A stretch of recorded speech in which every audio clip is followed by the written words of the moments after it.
we touch the skies. Racing in the grind, couple legends of mean. The esports oval league driving the arcade. Racing in the grind, couple legends of mean. The esports oval league driving the arcade.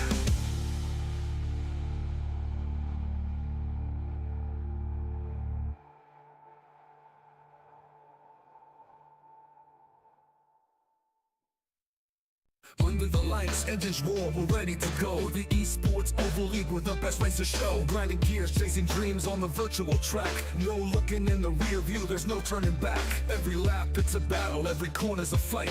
Precision in the daytime, adrenaline at night. The Grind Cup Series, championship and mission. The goal we all crave, speed and skill define the legends we raise. Racing in the Grind Cup, we're burning the turns. Throttle wide open, feel the engines churn. It's the heart of the league where champions rise. Pushing limits in the oval till we touch the skies. Plus the green flag to checkered, it's a razor thin edge. Pushing harder with each second, living on the ledge. Drafting on the straightaway, bumper to bumper. A split second mistake and you're going under. Pit stops, time, perfect strategy in hand. Every driver, every team takes a bold stand. In the world of esports, this is where we collide. The Grind Cup unites us with passion and pride. Racing in the Grind Cup, we're burning the turns. Throttle wide open, feel the engines churn. It's the heart of the league where champions rise. Pushing limits in the oval till we touch the skies. The tires screech, hearts pound, adrenaline's fire. Lap by lap, chasing that finish line desire. Rookies and legends all fight for the crown, but only one will take the title down. Every lap it's a battle, every corner's a fight. Precision in the daytime, adrenaline at night. The Grind Cup Series, championship and mission. The goal we all crave, speed and skill define the legends we raise. Racing in the Grind Cup, we're burning the turns. Throttle wide open, feel the engines churn. It's the heart of the league where champions rise. Pushing limits in the oval till we touch the skies. From the green flag to checkered, it's a razor thin edge. Pushing harder with each second, living on the ledge. Drafting on the straightaway, bumper to bumper. A split second mistake and you're going under. From the green flag to checkered, it's a razor thin edge. Pushing harder with each second, living on the ledge. Drafting on the straightaway, bumper to bumper. A split second mistake and you're going under. Pit stops, time, perfect strategy in hand. Every driver, every team takes a bold stand. In the world of esports, this is where we collide. The Grind Cup unites us with passion and pride. Racing in the Grind Cup, we're burning the turns. Throttle wide open, feel the engines churn. It's the heart of the league where champions rise. Pushing limits in the oval till we touch the skies. So here's to the racers, the oval league's pride. Through every twist and turn we ride or die. In the Grind Cup Series we find who we are. Chasing glory and victory beneath the virtual stars. Racing in the Grind Cup, we're burning the turns. Throttle wide open, feel the engines churn. It's the heart of the league where champions rise. Pushing limits in the oval till we touch the skies. Racing in the Grind Cup, we're legends of mean. The esports oval league driving the arcade. Racing in the Grind Cup, we're legends of mean. The esports oval league driving the arcade.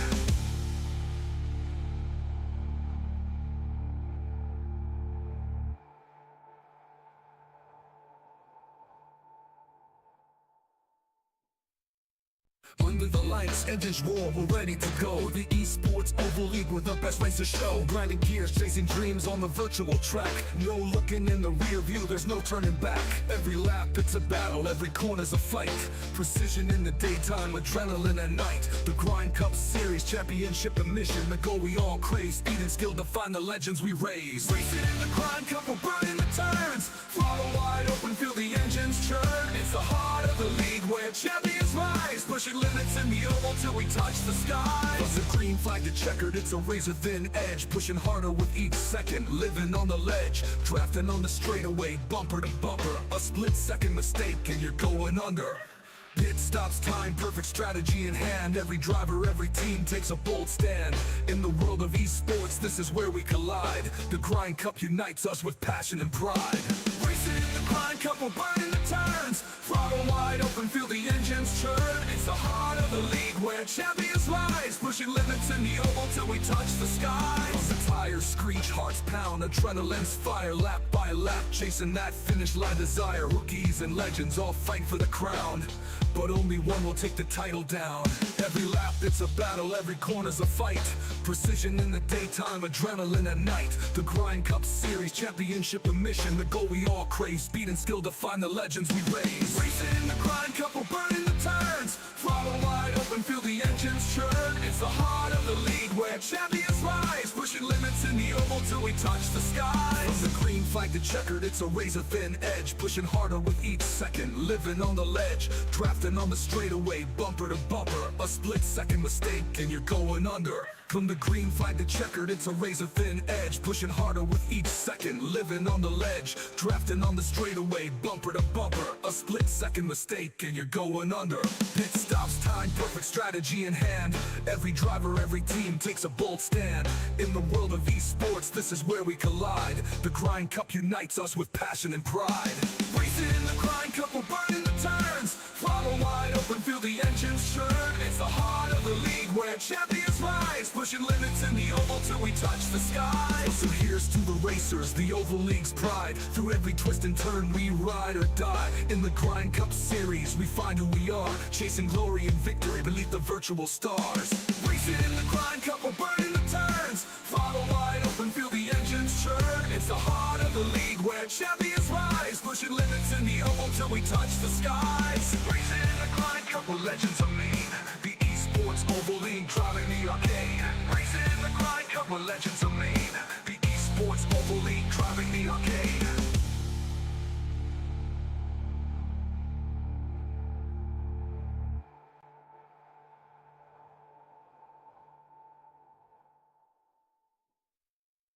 Under the lights, engines roar, we're ready to go. The esports Oval League with the best race to show. Grinding gears, chasing dreams on the virtual track. No looking in the rear view, there's no turning back. Every lap it's a battle, every corner's a fight. Precision in the daytime, adrenaline at night. The Grind Cup Series, championship and mission. The goal we all crave, speed and skill define the legends we raise. Racing in the Grind Cup, we're burning the turns. Throttle wide open, feel the engines churn. It's the heart of the league where champions rise, pushing limits in the oval till we touch the skies. From the green flag to checkered, it's a razor-thin edge, pushing harder with each second, living on the ledge, drafting on the straightaway, bumper to bumper. A split-second mistake and you're going under. Pit stops, time, perfect strategy in hand. Every driver, every team takes a bold stand. In the world of esports, this is where we collide. The Grind Cup unites us with passion and pride. Racing in the Grind Cup, we're burning the turns. Throttle wide open, feel the engines churn. It's the heart of the league where champions rise, pushing limits in the oval till we touch the skies. The tires screech, hearts pound, adrenaline's fire. Lap by lap, chasing that finish line desire. Rookies and legends all fight for the crown, but only one will take the title down. Every lap it's a battle, every corner's a fight. Precision in the daytime, adrenaline at night. The Grind Cup Series, championship and mission. The goal we all crave, speed and skill define the legends we raise. Racing in the Grind Cup, we're burning the turns. Throttle wide open, feel the engines churn. It's the heart of the league where champions rise, pushing limits in the oval till we touch the skies. From the green flag to checkered, it's a razor-thin edge, pushing harder with each second, living on the ledge, drafting on the straightaway, bumper to bumper. A split-second mistake and you're going under. From the green flag to checkered, it's a razor-thin edge, pushing harder with each second, living on the ledge, drafting on the straightaway, bumper to bumper. A split-second mistake and you're going under. Pit stops, time, perfect strategy in hand. Every driver, every team takes a bold stand. In the world of esports, this is where we collide. The Grind Cup unites us with passion and pride. Racing in the Grind Cup, we're burning the turns. Throttle wide open, feel the engines churn. It's the heart of the league where champions rise, pushing limits in the oval till we touch the skies. So here's to the racers, the Oval League's pride. Through every twist and turn, we ride or die. In the Grind Cup Series, we find who we are, chasing glory and victory beneath the virtual stars. Racing in the Grind Cup, we're burning the turns. Throttle wide open, feel the engines churn. It's the heart of the league where champions rise, pushing limits in the oval till we touch the skies. Racing in the Grind Cup, we're legends of mean. The esports Oval League driving the arcade. Racing in the Grind Cup, we're legends of mean. The esports Oval League driving the arcade.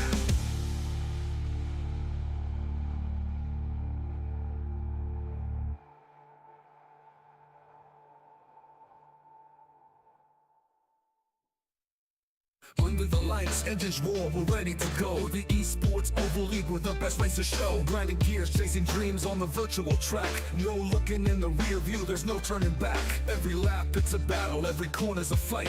Precision in the daytime, adrenaline at night. The Grind Cup Series, championship and mission. The goal we all crave, speed and skill define the legends we raise. Racing in the Grind Cup, we're burning the turns. Throttle wide open, feel the engines churn. It's the heart of the league where champions rise. Pushing limits in the oval till we touch the skies. Plus the green flag to checkered, it's a razor thin edge. Pushing harder with each second, living on the ledge. Drafting on the straightaway, bumper to bumper. A split second mistake and you're going under.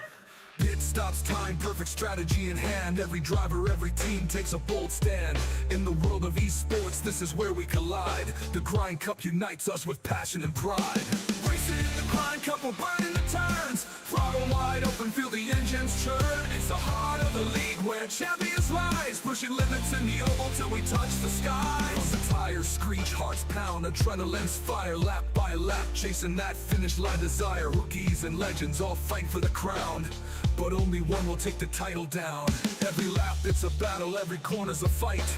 Precision in the daytime, adrenaline at night. The Grind Cup Series, championship and mission. The goal we all crave, speed and skill define the legends we raise. Racing in the Grind Cup, we're burning the turns. Throttle wide open, feel the engines churn. It's the heart of the league where champions rise. Pushing limits in the oval till we touch the skies. From the green flag to checkered, it's a razor thin edge. Pushing harder with each second, living on the ledge. Drafting on the straightaway, bumper to bumper. A split second mistake and you're going under. From the green flag to checkered, it's a razor thin edge. Pushing harder with each second, living on the ledge. Drafting on the straightaway, bumper to bumper. A split second mistake and you're going under.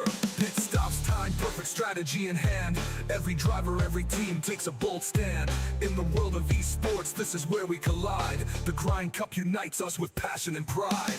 Racing in the Grind Cup, we're burning the turns. Throttle wide open, feel the engines churn. It's the heart of the league where champions rise. Pushing limits in the oval till we touch the skies. So here's to the racers, the oval league's pride. Through every twist and turn we ride or die. In the Grind Cup Series we find who we are. Chasing glory and victory beneath the virtual stars. Racing in the Grind Cup, we're burning the turns. Throttle wide open, feel the engines churn. It's the heart of the league where champions rise. Pushing limits in the oval till we touch the skies. Racing in the Grind Cup, where legends are made. The esports oval league driving the arcade. Racing in the Grind Cup, where legends are made.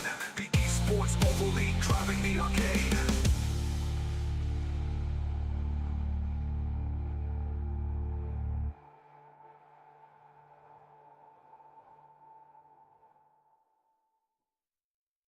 Under the lights, engines roar, we're ready to go. The esports oval league with the best racer show. Grinding gears, chasing dreams on the virtual track. No looking in the rear view, there's no turning back. Every lap it's a battle, every corner's a fight.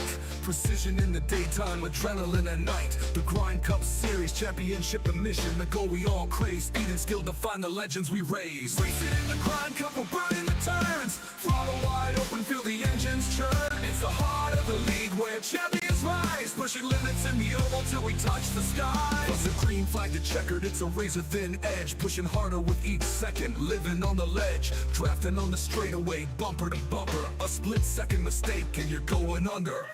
Pit stops, time, perfect strategy in hand. Every driver, every team takes a bold stand. In the world of esports, this is where we collide. The Grind Cup unites us with passion and pride. Racing in the Grind Cup, we're burning the turns. Throttle wide open, feel the engines churn. It's the heart of the league where champions rise. Pushing limits in the oval till we touch the skies. The tires screech, hearts pound, adrenaline's fire. Lap by lap, chasing that finish line desire. Rookies and legends all fight for the crown, but only one will take the title down. Every lap it's a battle, every corner's a fight. Precision in the daytime, adrenaline at night. The Grind Cup Series, championship and mission. The goal we all crave, speed and skill define the legends we raise. Racing in the Grind Cup, we're burning the turns. Throttle wide open, feel the engines churn. It's the heart of the league where champions rise. Pushing limits in the oval till we touch the sky.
Good evening, ladies and gentlemen, and welcome to the Flatout Racing Network's continued coverage of the 2025 season of the Esports Oval League Grind Cup Series. As tonight we are at the World Center of Racing, Daytona International Speedway, the place where we kicked off the season and where we will close out the regular season to set our 17-driver playoff grid.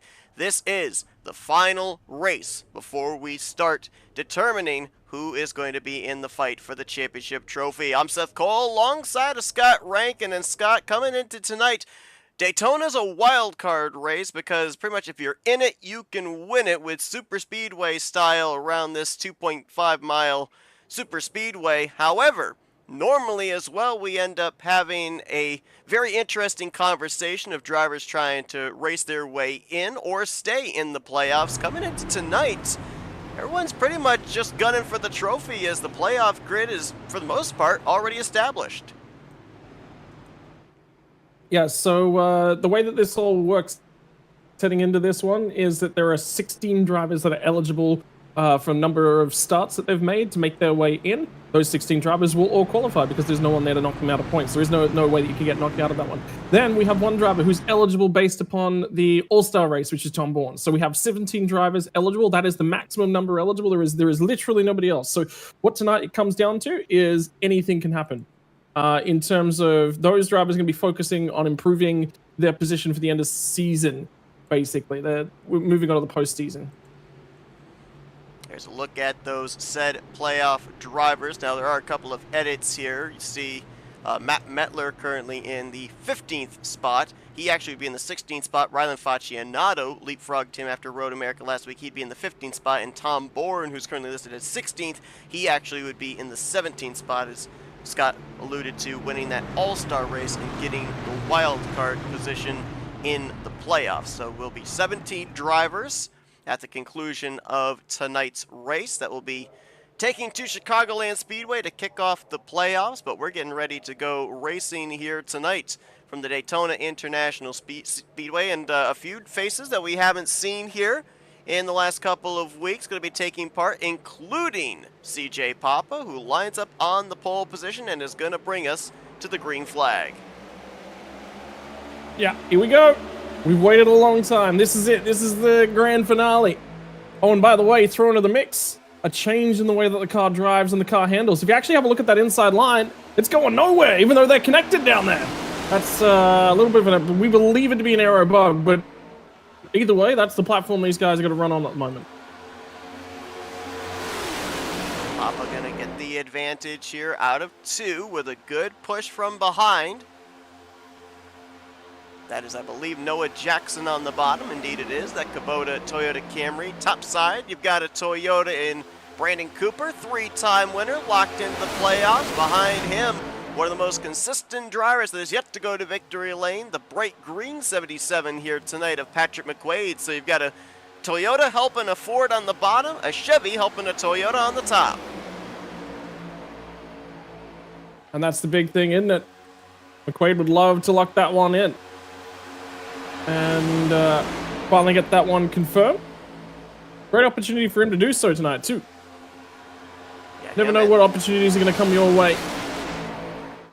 Him and a number of drivers that have really relied on consistency, stage points to keep themselves up there in the standings and eligible now, pretty much locked in to competing for the championship in the playoffs. You could throw Jonathan Cogswell into that conversation, Christian Ruse, Dalton McKinney as well. As we mentioned, this is a wild card racetrack. A lot of times it comes down to just being there at the end, positioning, and these drivers might be able to do so. Kind of an interesting point of note, this is the 3rd super speedway that we've been to this season. We've got another 2 coming up during the playoffs, but if you go back to our season opener when we were here at Daytona, you go back to midway in the regular season at Talladega, both of our former winners at the super speedways are not in the field as McQuaid gets up into the wall there on the back straightaway. Off the nose of, I believe that might have been Jonathan Cogswell. And pancake that right side. There's definitely damage on the right front. We'll have to see if he's able to stay in the draft. But the 2 previous Super Speedway winners, Chris Reese, who won the season opener here at Daytona, and our Talladega winner Tanner Marr. Neither of them in the field, and neither of them either eligible for the playoffs this season. Yeah, and that's the big thing, isn't it? Is eligibility as we come to the back end of this one. A lot of spark coming off the front end of these cars. I think the front splitter is actually sitting on the ground a little bit through the turns, so this is going to be quite difficult to drive up and draft onto people if that is the case, because that's going to be shutting the front end of the cars off. Yeah, that was happening all of practice as well, and we're going from daytime into twilight and going to finish this race in the nighttime, so we'll probably see those sparks from underneath the race cars the entirety of this one. That's a good point there with the spoiler. I almost wondered if maybe it could have been the rear diffuser dragging on the ground as well. Looks like it's coming from the front end of the cars. I can hear it on a number of them. See everybody for the most part But, bottom feeding there. Matthew Rodriguez, nice to see him behind the wheel of a race car. We documented the health scare he had last week. We talked to him before this race went green. He's not feeling the best, but he is doing better than what he was a week ago, and currently holding down the 6th position there. Saw him move up there to the outside. Not sure if he was attempting to see if they could form a second lane or if he was maybe trying to drop to the back, but he found a space in front of Dalton McKenney.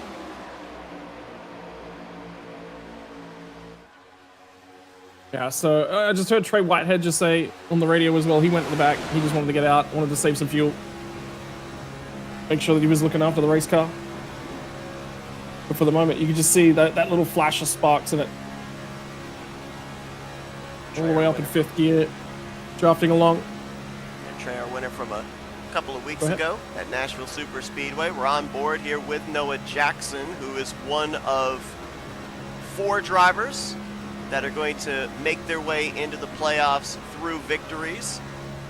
Alan Dobbs, of course, with his 7 victories on the season, 3 victories for Brandon Cooper, and then 1 apiece for Jackson and the aforementioned Trey Whitehead.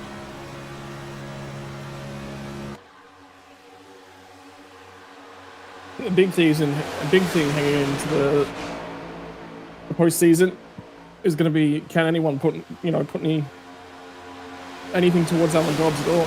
He's had just such a perfect record in terms of average points. When you have a look at average points, he's just got them hand over fist. I mean, that'll happen when you've won so many races. But the big thing is that change the tire model, drives it a little bit differently, wears a little bit differently. I believe there was a little bit of an aero overhaul built into that one as well. It's a new car. We haven't seen a huge deal of racing on the biggest speedways since that time period. One of those races was actually Charlotte, and he didn't do so well there. He had to come from the rear, though. It was a little bit of a shake-up, a little bit of a shuffle. So I think, anything can happen, and we've already documented, Seth. There's 2 super speedways coming up in the playoffs as well.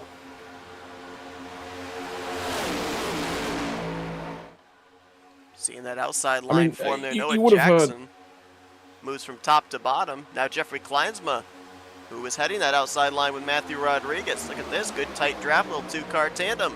Almost got Kleinsma clear. Heard a lot of chatter.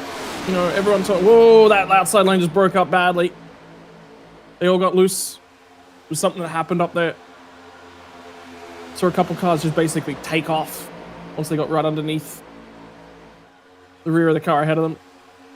And Jonathan Cogswell's going to have to drop to the rear, and Matt Matler just on the radio and just say, hey man, jump in. We'll cut you a break. We'll let you slide in. But so much discussion of late, Seth, about what to do in the Cup Series. This is the benefit of Daytona. There's going to be a couple wrecks. That'll be a great opportunity for us to sit there and chat about the actual racing and what's going on as they drivers shuffle their way through. The Super Speedway's nearly become a podcast, as you see Catalano. Catalano's been good this season as well. He's really improved as the season's gone on. But in the Cup Series, what do you do about the Shane Van Gisbergen question? There's a lot of discussions about where he sits in terms of points. Should he be eligible for the playoffs? Well, the guy's won 3 races now. He's been there each and every week, and he's learning his craft. Now, if he was, say, one of those guys that dropped in, did Watkins Glen, and then left, or maybe dropped in, did Watkins Glen, did Coda, and then left, and got a win from one of those 2 races, yeah, I agree with that. Shouldn't be eligible for playoffs. Well, I mean, the other thing is, it sort of brings the whole question about, is the playoff system the right way forward? Does the playoff system need a shake-up? What are your thoughts on that, Seth? Yeah, I think that the playoff system definitely needs to shake up. I mean, I'm old school. I know the playoffs are definitely there, kind of needed for entertainment value, but I would be of the opinion of not even needing the playoffs at all. I've heard some ideas bandied around, and I'm kind of on board with there being a difference in the split up if the playoffs, if we have to have a playoff system, do not have the playoff system be one race deciding the championship. There's been, and this isn't just on the Cup side, this is also in the lower tier series as well, where during the course of the first 9 races, the 4th place, or the 4th best driver, I guess you could say, in terms of consistency, has been able to either luck their way into the championship or have been good just on that one night to be able to take the championship. Spread it out a bit.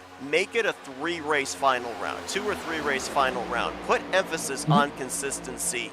Yes, obviously victories are important, but you don't even have to have a win count towards winning the championship in that point in time. You have to be consistent over 3 races and make it 3 different tracks. Make it be that the driver has to be a jack of all trades to be able to win the championship in that final round. Yeah, I like that as well. Make it mean something as well. You know, have it be maybe that means Homestead gets moved out of the playoffs. Maybe Homestead goes back to being the championship finale. But I really like having, you know, maybe is a road course. Maybe make it 4 races for your championship. Have it be a road course. Have it be a super speedway. Have it be a 1.5 miles, and have it be a short track. I'm down with that. You should have 4. I agree with that. And I'm going to say six drivers in your playoff instead of 4. Yeah. I'm still happy with it. 16 and 6. You have your 4 races, and the other thing is take the other stages out as well, because it promotes just stupid aggressive driving. At the back end of the season, you know, this is supposed to be actually, it creates visibility. Well, the biggest thing it does do is it creates so many eyeballs on our sport, and that's what we love, right?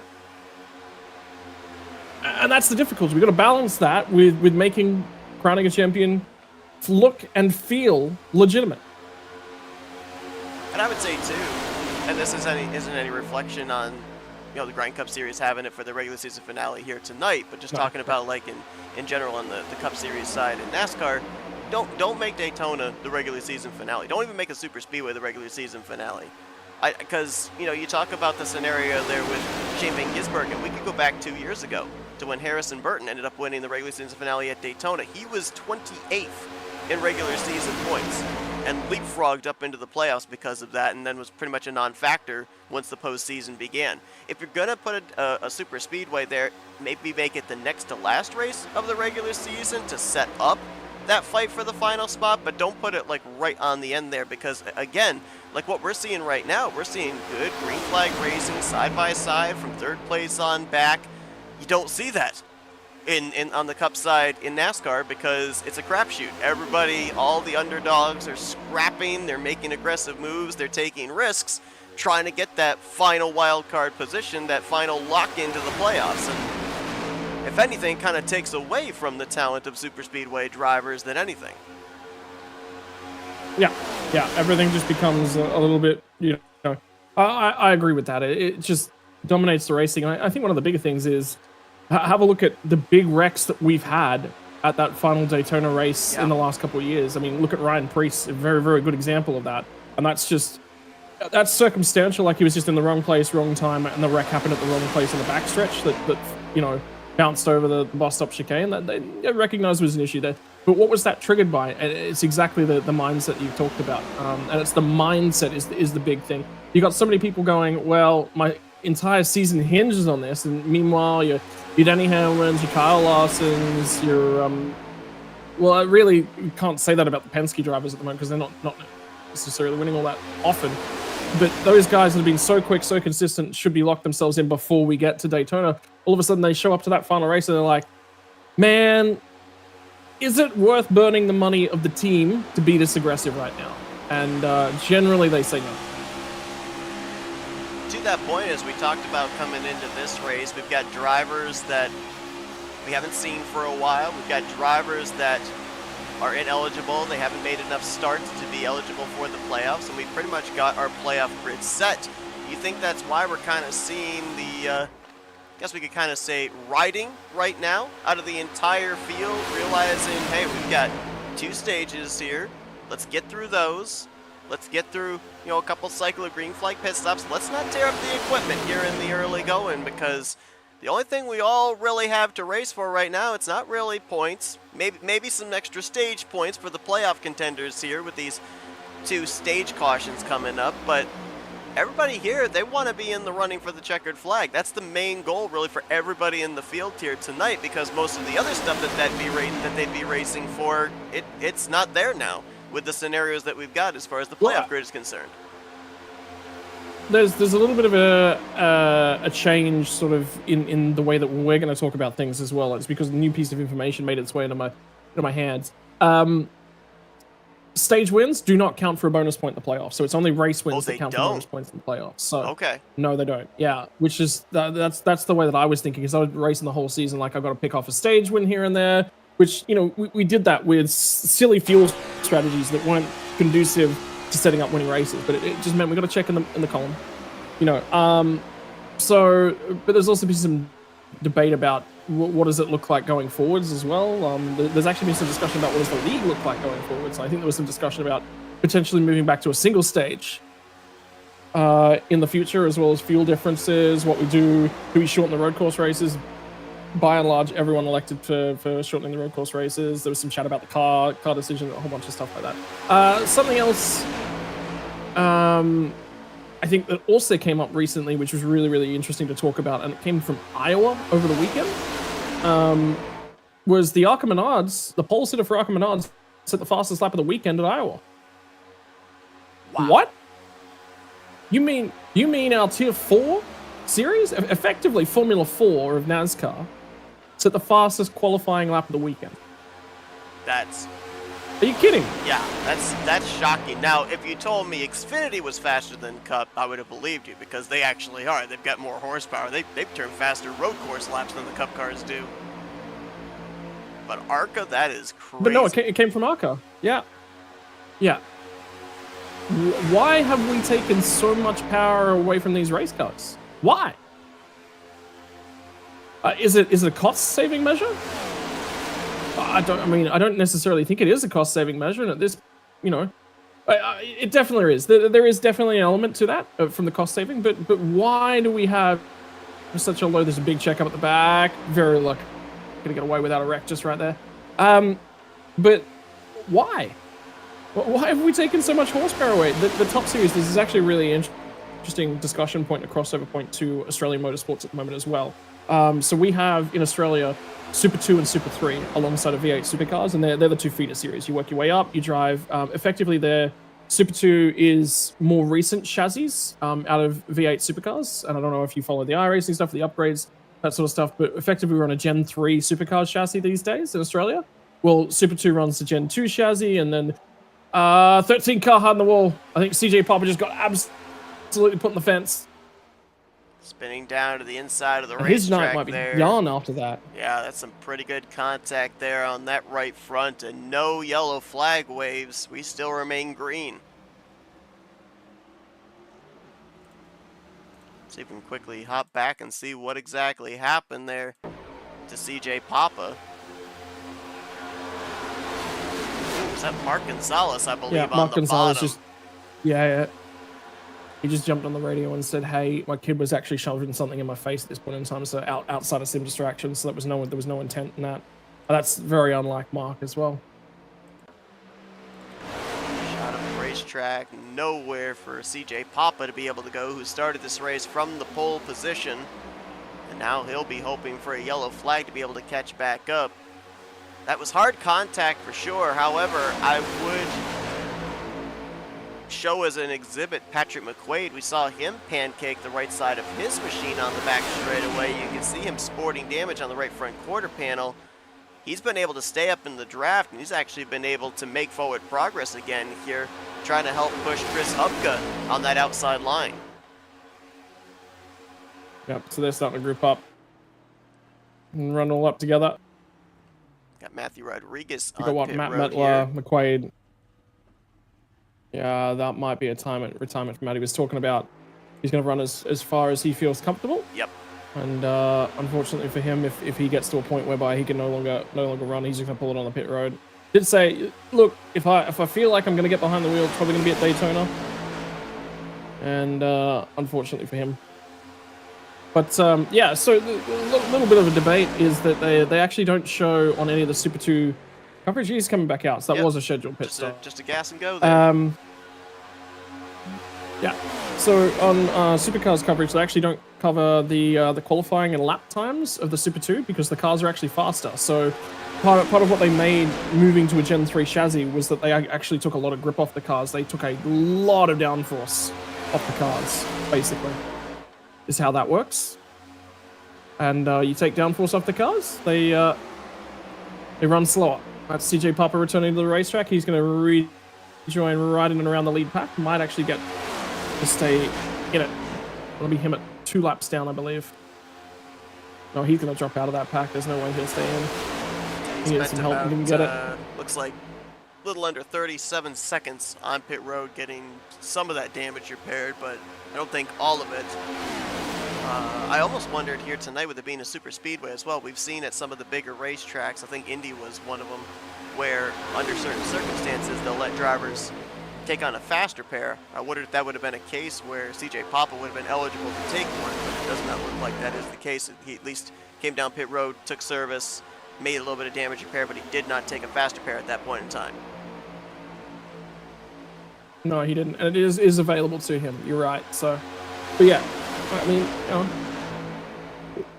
I get the super speedway package having horsepower taken off its F, but I don't know about the rest of it. I love big, fast race cars. Here comes the pit cycle. Ryan Catalano, Macchinato, McKinney. Kleinsma was super aggressive coming onto pit road there. Christian Ruse and Chris Hubka a part of this group. So half dozen drivers on pit road here on lap 26. Stage caution going to come out at the completion of lap 35. So just a little south of 10 laps to go here in this first stage. Looks like all the Toyotas staying out ripping here around, a little seeing bit what they longer. can do. I think this comes down to what team group that you're in as well. Most of that was Chevrolets. Came to pit road that first group. Here come all the Toyotas. There's one that went one more lap. Oh, Trey Whitehead locks him up, and he's going to get into Alan Dobbs.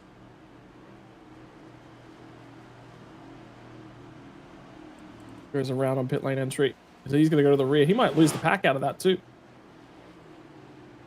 Same for Trey. I mean, I guess the good news is that is the danger of pitting. You got that caution coming up, so if you can at least stay on the lead lap, you'll cycle back up with the rest of the field when the yellow waves. But not going to be getting any stage points. Neither of them really need stage points, as you said. Stage wins don't carry over any bonus points into the playoffs, and both of them are locked in through checkered flags previously this season. So I guess if you're going to make a pit road mistake, best to make it here in stage one, as Chris Robert, surprise, surprise, is the one that went that extra lap. We've seen him stretch it on fuel. We've seen him do undercuts. We've seen him flip stages. He's done just about all of it in terms of fuel strategy and tire strategy during the course of the regular season. So continuing it here tonight at Daytona. He'll be one of the drivers that's got himself locked in on points, and he'll be going playoff racing starting next week. Looks like the Toyotas a little bit more organized on entry and on exit. Brandon Cooper is going to cycle to the race lead here as come around, and we should be at, I believe, 7 laps to go here in this first stage. Matt Davies is trying to rip the top. Here comes Kleinsma as well, as giving some support. Got the back yet. Now, I know some series do this. I don't know if this series Maybe does. Maybe you for can some of give me these some guys to try and rip a clarification. stage But win. you mentioned that there's no bonus points for stage wins. Is there any points that are paid out for your positioning in the overall standings heading into the playoffs? I do believe there is. I'll have to go do some digging, try and find some more information on that one. But Okay. I do remember reading something about that way There back are some when. drivers that are pretty close to each other points-wise. Matt Davies, Chris Hupka, they're pretty close for around the 12th position. Jeffrey Kleinsman and Peyton Holland, I think they've got 3 points separating them for 5th. Jonathan Cogswell and Christian Ruse, they're separated by 8 points. 15 points, Trey Whitehead to Patrick McQuaid. So if we're talking about some bonus points paid out for where you are positioned in regular season standings, there is something to fight for, some little 1v1 battles that could be going on here during the course of the remainder of this one. So update on the point scenario. There is 10 bonus points for the first round of the playoffs only, and that only goes to the regular season champ. So that's just about enough to lock Dobbs into the second round of playoffs. Okay. That's about it. And of course, as the bonus points. Every other driver, no bonus wins points as for well. where they finish. Yeah, he's just so far out and clear of everybody. Speaking of out and clear, So top 8 are in this lead pack right now. From Cooper back to Kleinsma. You got to go back another 3+ seconds to Ryan Catalano, who was the leader when this pit stop cycle began. Chris Hupka behind him right now in the 10th position, a pack of 5, back to 13th place. And then Dobbs and Whitehead, who had the issue on pit road. They're 12+ seconds back. Chris Roberge, who pitted late. Looks like Rylan Faccianato might have had an issue on his pit stop as well, as he's quite a ways back in the 25 car. And CJ Papa managed to get one of his 2 laps back just moments ago with that cycle of pit stops. You see him now giving that second lap back there under green flag conditions, still sporting that right front damage. So he will, I don't think, fall another lap down here before the stage caution comes out. He should get the lucky dog and be 1 lap down heading into stage 2.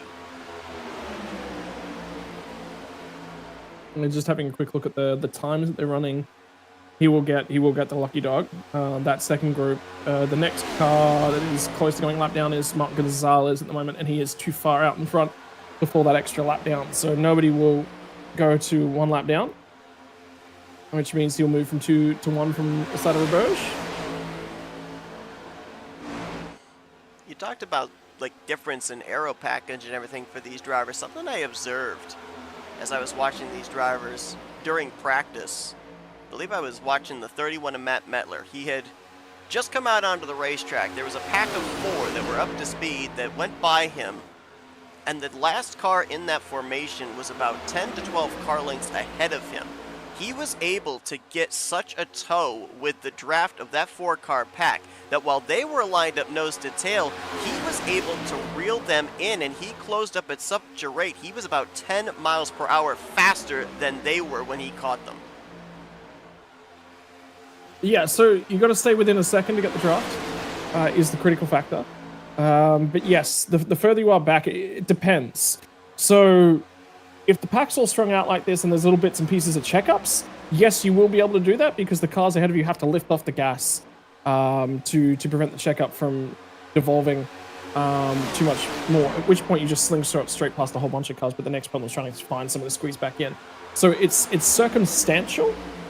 But yes, if you start catching a pack, but you've got to be within it. And the critical factor with these cars is once you're about 7/10 back off the pack, you actually, without assistance, you will fall out. So you kind of need somebody at that point in time pushing you. If somebody is pushing you, you will get that slingshot style effect. So you can sort of stay within half a second of the next car ahead of you. You do that, you can get the slingshot effect.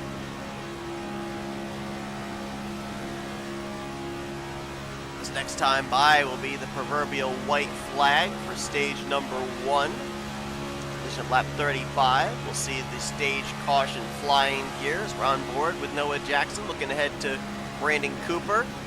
Toyota's 1, 2, 3, 4. Jeffrey Kleinsman has been able to break up Toyota's holding the top 5 positions as his Chevrolet currently sits in 5th. Highest Ford now going to be 6th place. That's Jonathan Cogswell trying the highest side against Peyton Holland.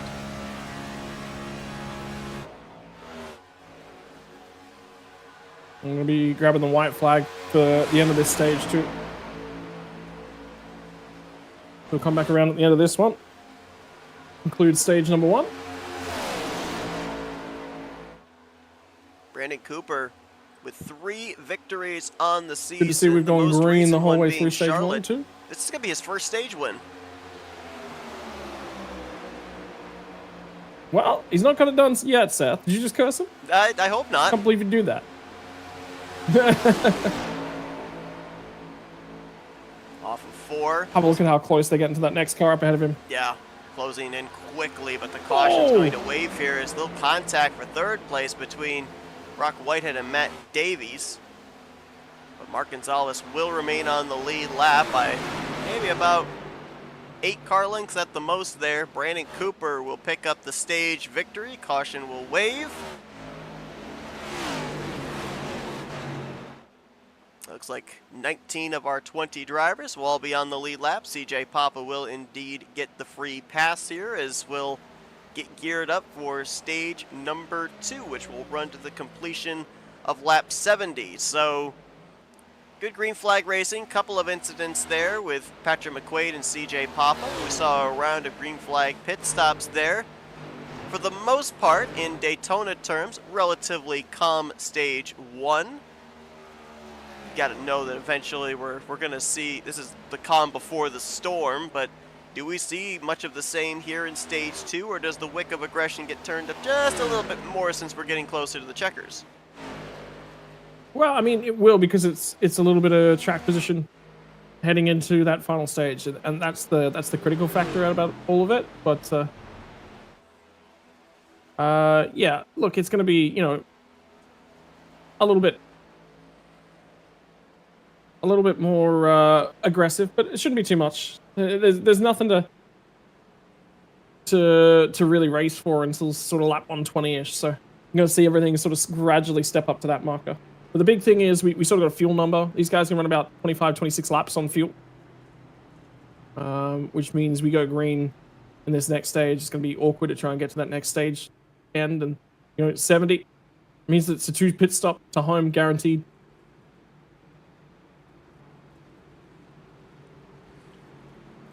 So as you look at your scoring pile on there, your top 10 were the ones that were awarded stage points here at the conclusion of stage 1. Back to Chris Hubka.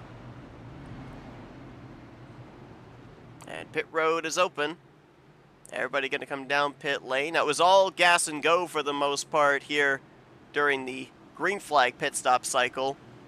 Do we go gas and go again, or have we seen enough here where drivers are having maybe a little bit of difficulty of handling with their race cars as the run went on that we might actually take some good years? I would, if I was the drivers here, I'm probably taking tires here, and I'm probably taking tires at the next stage as well. And then that'll give me a read on how far, you know, I can really go on the tires and what the tires feel like. So for a group of those guys, that's 1 car backing up. Is that Facinato who's Misty stalled?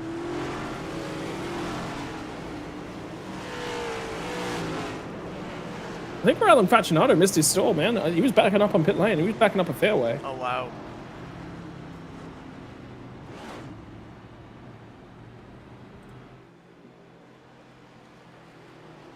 Yeah, he backed up. He missed it by a mile.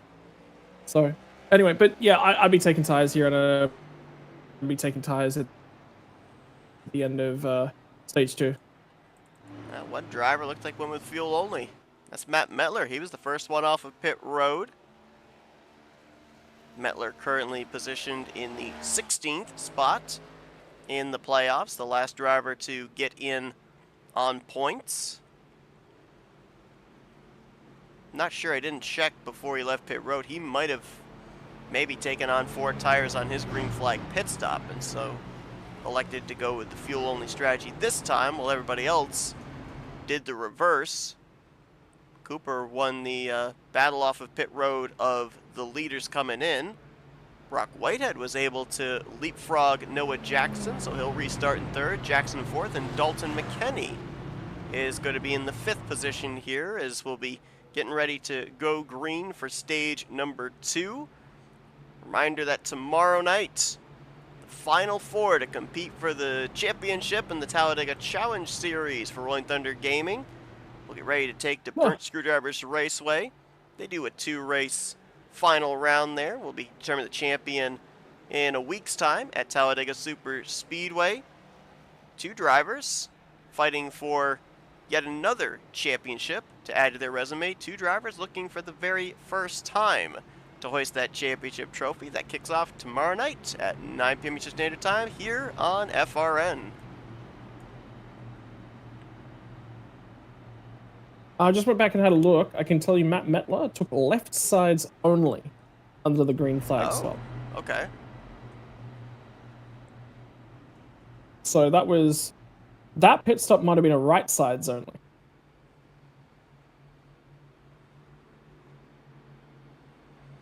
Go back and check that out too. So what would lead to the choice of just taking on lefts? Like, is there more wear on one side than the other when it comes to super speedway racing? Or could it have been that maybe locked up that left front tire when coming onto pit lane entry?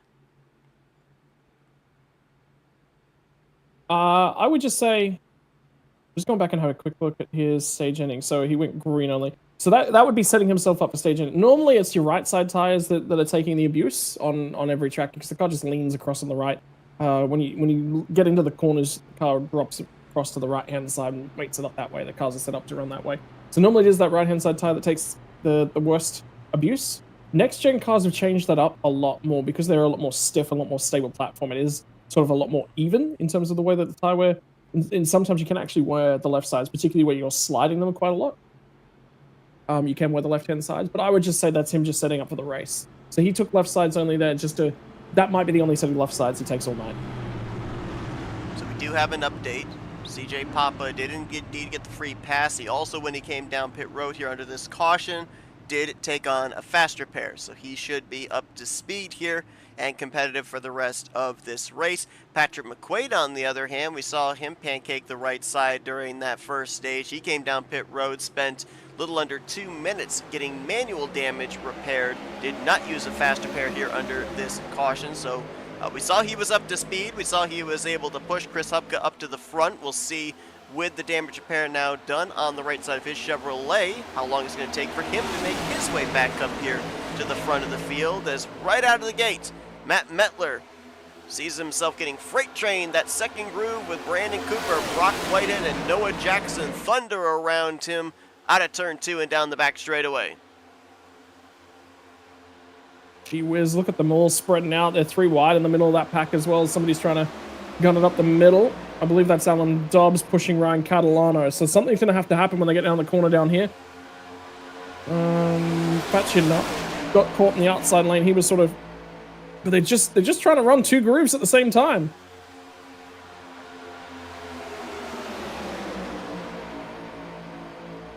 Catalano with a big push there from Dobbs right up to the back bumper of Jeffrey Kleinsma. Kleinsma behind fellow Chevrolet and Dalton McKenney. He talked about those splitters dragging on the surface. A multitude of sparks from every driver in the field here as they make their way through these high banked corners. Yeah. Oh, Jeff Kleinsman just got separated from Dalton McKenney's bumper. I had a bit of a wiggle as they entered through. I think that's the thing is once you get that fully clean air to the nose, all of a sudden the car actually takes off up the racetrack is the first thing I'm seeing. I'm wondering whether or not if you get a heap of downforce on the front splitter, the splitter hits the floor because all of a sudden it's gotten too much downforce.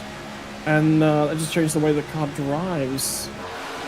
Changed the outside lead. Kleinsma wants to go to the point. Yeah, saw right there, 46 of McKenney in front of him. Squirrely through the tri-oval. Kleinsma hangs a right. Has drafting help from Catalano up there, trying to organize a third lane. Patrick McQuaid is going to be up there. Looks like Christian Ruse as well.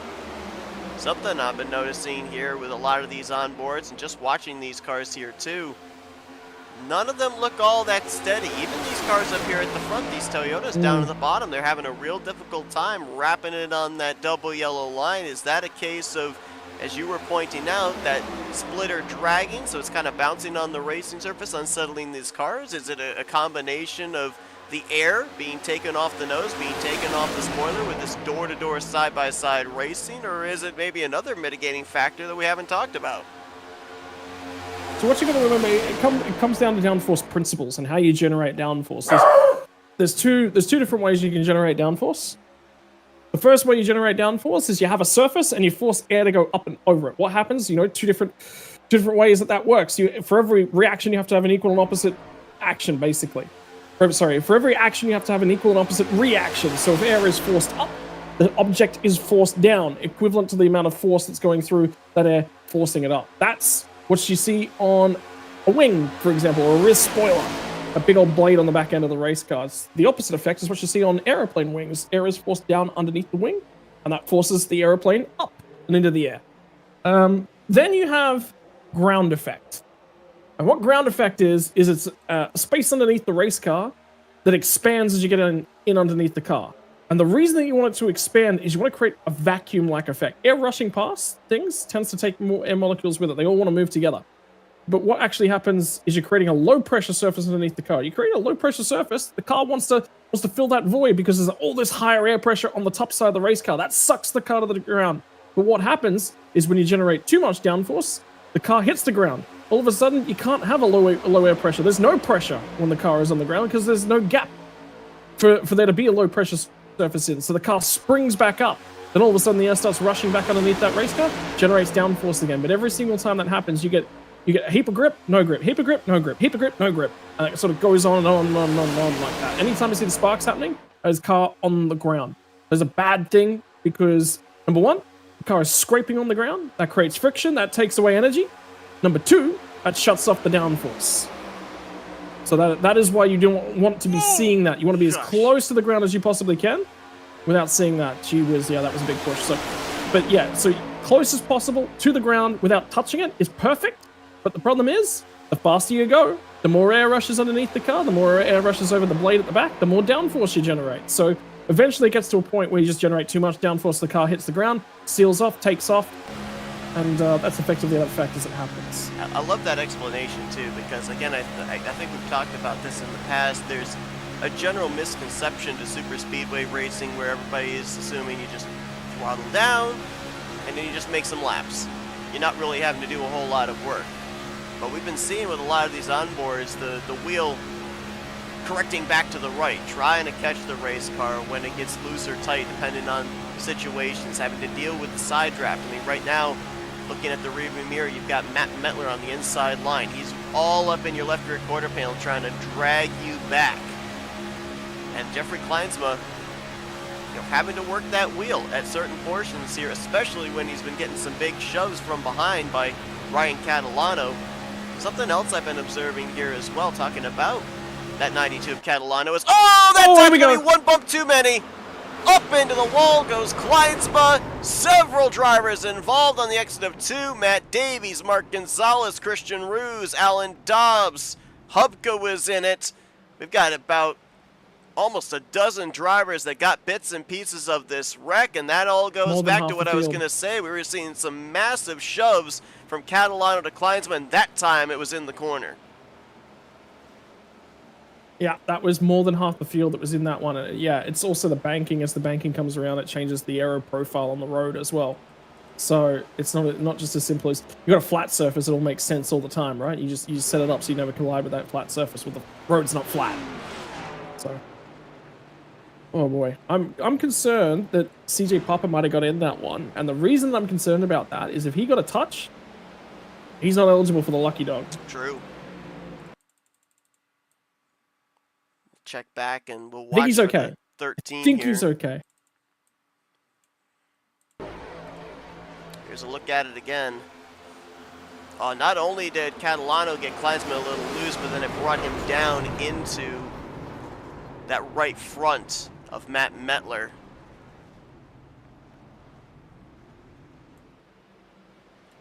I mean, it's a corner wreck at a super speedway. Those are some of the most difficult to dodge because you may have a general idea of where the initial car that's spinning out is going to go. You have no clue where the follow-up cars that are collected up are going to go. The track can get blocked up very, very quickly. Yeah.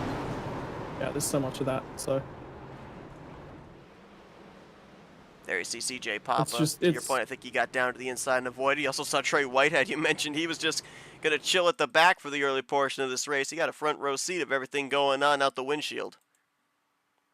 Break out the popcorn, chill out at the back. That's sometimes what you want to do when you show up to one of these things. Alan Dobbs was thinking about going 3 wide there into 1. Tucks back in line. He's going to have nowhere to go as Clients becomes back up in front of him. Rylan Macchinato was in that.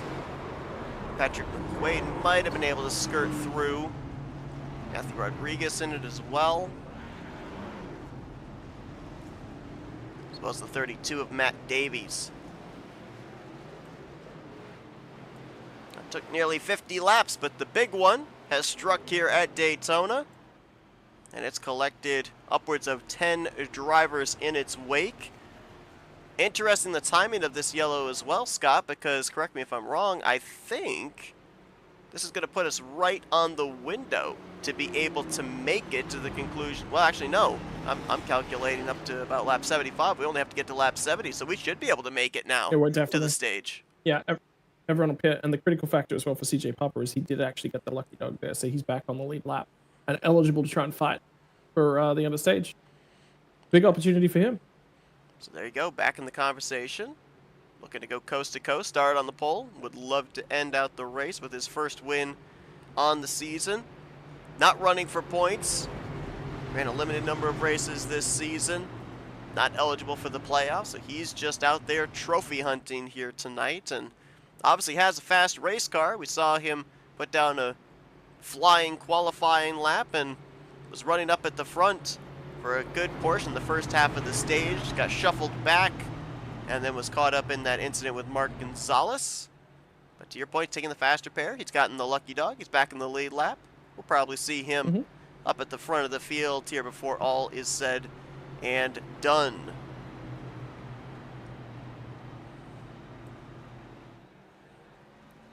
Brandon Cooper just elected to take the top on this restart here too.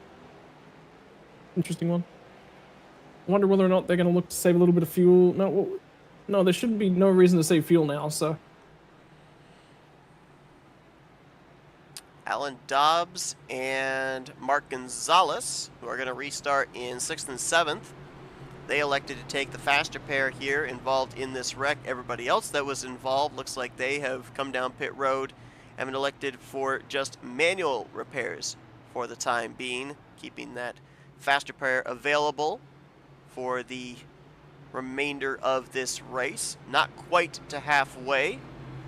We'll be there just prior to the stage caution coming out for the conclusion of stage number 2. We're under our second caution of the evening, only our first caution for cause, as we had ourselves a massive wreck out of turn 2 onto the back straightaway involving a number of drivers. It looks like nobody out of the race that was involved in that wreck, and now the question mark is going to be here. You know, we spent quite a number of laps coming down pit road, doing some manual repair, returning to the track to make sure that we stay on the lead lap. How up to speed are we going to be here for these final 20 laps? Can we stay in the draft? Can we avoid losing the pack and maybe falling a lap down here before that stage caution comes out? Yeah, potentially. That'll be a big thing. Look after yourself, keep yourself in contention. I think you've got a choice to make based upon how aggressive the pushes were going right there. It wasn't all that aggressive. So you can look to be aggressive. I'd probably take 5 laps here. If I can't move to the front, I can't make that progress, then I'm going to drop to the back and just save the thing. Make sure that I've got a car to go with. But yeah, can I make progress? If not, okay, what's my out? What are my trigger conditions? Have a plan in place would be what I'd be saying. flag back in the air here. Looks like the proverbial okie dokie gonna take place here for the Toyotas, as Cooper, as you pointed out, chose the outside line, got a great launch, pulls down to the bottom, and will look to tow his fellow Toyota Camrys along with him. Brock Whitehead, Noah Jackson, Alan Dobbs, and Trey Whitehead has now made his way up here into the top 10 after we saw him hanging at the back for these first 50 laps. Looks like he's starting to get a little brave and start to get racy up here towards the front of the field as Mark Gonzalez. Big move there, takes it 3 wide with Dalton McKenney. Gonna get some help from Christian Ruse. That's about the second or third time I've seen Mark Gonzalez take it all the way to that third line. Wanted to make some moves. You were talking about Patrick McQuaid as well, pushing his way through earlier on in the night. He's now going to the rear. Well, now he's going to have to shuffle his way back on through. Again, decision time. Have a look at the pack. Take a read of what you see. Do you like what you see? Do you need to take a break? Check out. Save yourself a little bit. Sometimes it's worthwhile fighting. Sometimes you can't give yourself 110% all of the time. You got to back yourself up. You got to look after yourself. Have a think about, when do I want to push? You can't win the race on lap 1, but you can certainly lose it. And it looks like for all the drivers that came down pit road to make manual repair, some, to your point, look like they're having a little bit of difficulty drafting up to the car in front of them, but it looks like they are at least all still going to remain in this lead pack. So that's some good news that at this point in time, they can at least stay in the draft. Now will be the question of maybe at the conclusion of stage 2, do we end up seeing some of those drivers come down pit road, much like CJ Papa did at the conclusion of stage 1, and elect to take the faster pair then, as Ryan Catalano in that bright pink number 92. You talked about the evolution of Ryan Catalano and what he's been able to do here, specifically in the second half of the regular season. Ryan was a driver that was fighting to get into the top 20 in points first half of the season, but all of a sudden it seemed like the switch was flipped, and he's been consistently finishing up inside of the top 10. He's been able to get some top 5s along the course of this home stretch of the regular season as well. He now finds himself 11th in the point standings, and he's had some fast race cars here these last couple of weeks. Could his first victory of the season heading into the playoffs be here tonight at Daytona? Could very well be the case. How cool would that be? Save it for the end of the season. Be a huge confidence booster going into the postseason, I guarantee you that. Yeah, well, I mean, I think that's one of the other things that people will be looking around at this one and going, okay, this is a freebie. You got to remember, this race is effectively a freebie. You get to go out there, you get to test the way that you want to drive in a couple weeks. And why is that important? Because we got those 2 super speedways in the playoffs. Well, in those playoff rounds, you're going to be under a little bit more pressure. Drivers drive a little bit more nervously. I drive nervously at super speedways regardless. I'm always nervous. Feel claustrophobic in a race car at one of these places. But it's really, doing a dress rehearsal is a very, very important way to just calm those nerves, settle. You take a read, you learn everything that you possibly can from the drivers that are around you, and you press on.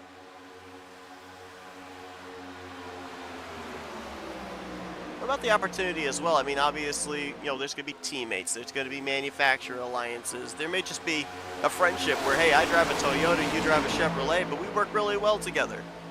Do we maybe see drivers that normally don't work together on a super speedway find each other here tonight, realize, hey, we make a pretty good duo when we're nose to tail? Is a bit of a moment back there. Trey Whitehead able to save. I think he and Dobbs made a little contact, and then you basically find out that the two of you are really good together in the draft, and you try looking for each other when we get to Atlanta, when we get to Talladega.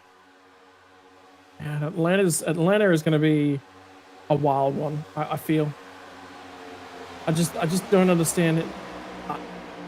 I got to be honest with you, Seth. Atlanta is, they took a great racetrack and they ruined it. They did. They took a racetrack with a ton of character and they ruined it. You know? Nope. They took a track that all the fans loved. Texas Races were so interesting. I agree. I wholeheartedly agree. Texas Super Speedway, great decision. Go do that. 100%. But what did they do to Atlanta, man? I mean, the banking's good. The concept is really, really cool. The concept is great. But the racing is just god-awful. And I'll tell you what, from a driver's seat, it's even worse. It feels horrible to be a part of. Well, I can't tell you. Hey man, I'm just a crazy commentator with. Yeah. Well, I'm just a crazy commentator with strong opinions, all right? You know, I could be wrong sometimes too. Well, I can't speak from a driver's point of view, especially on the iRacing side.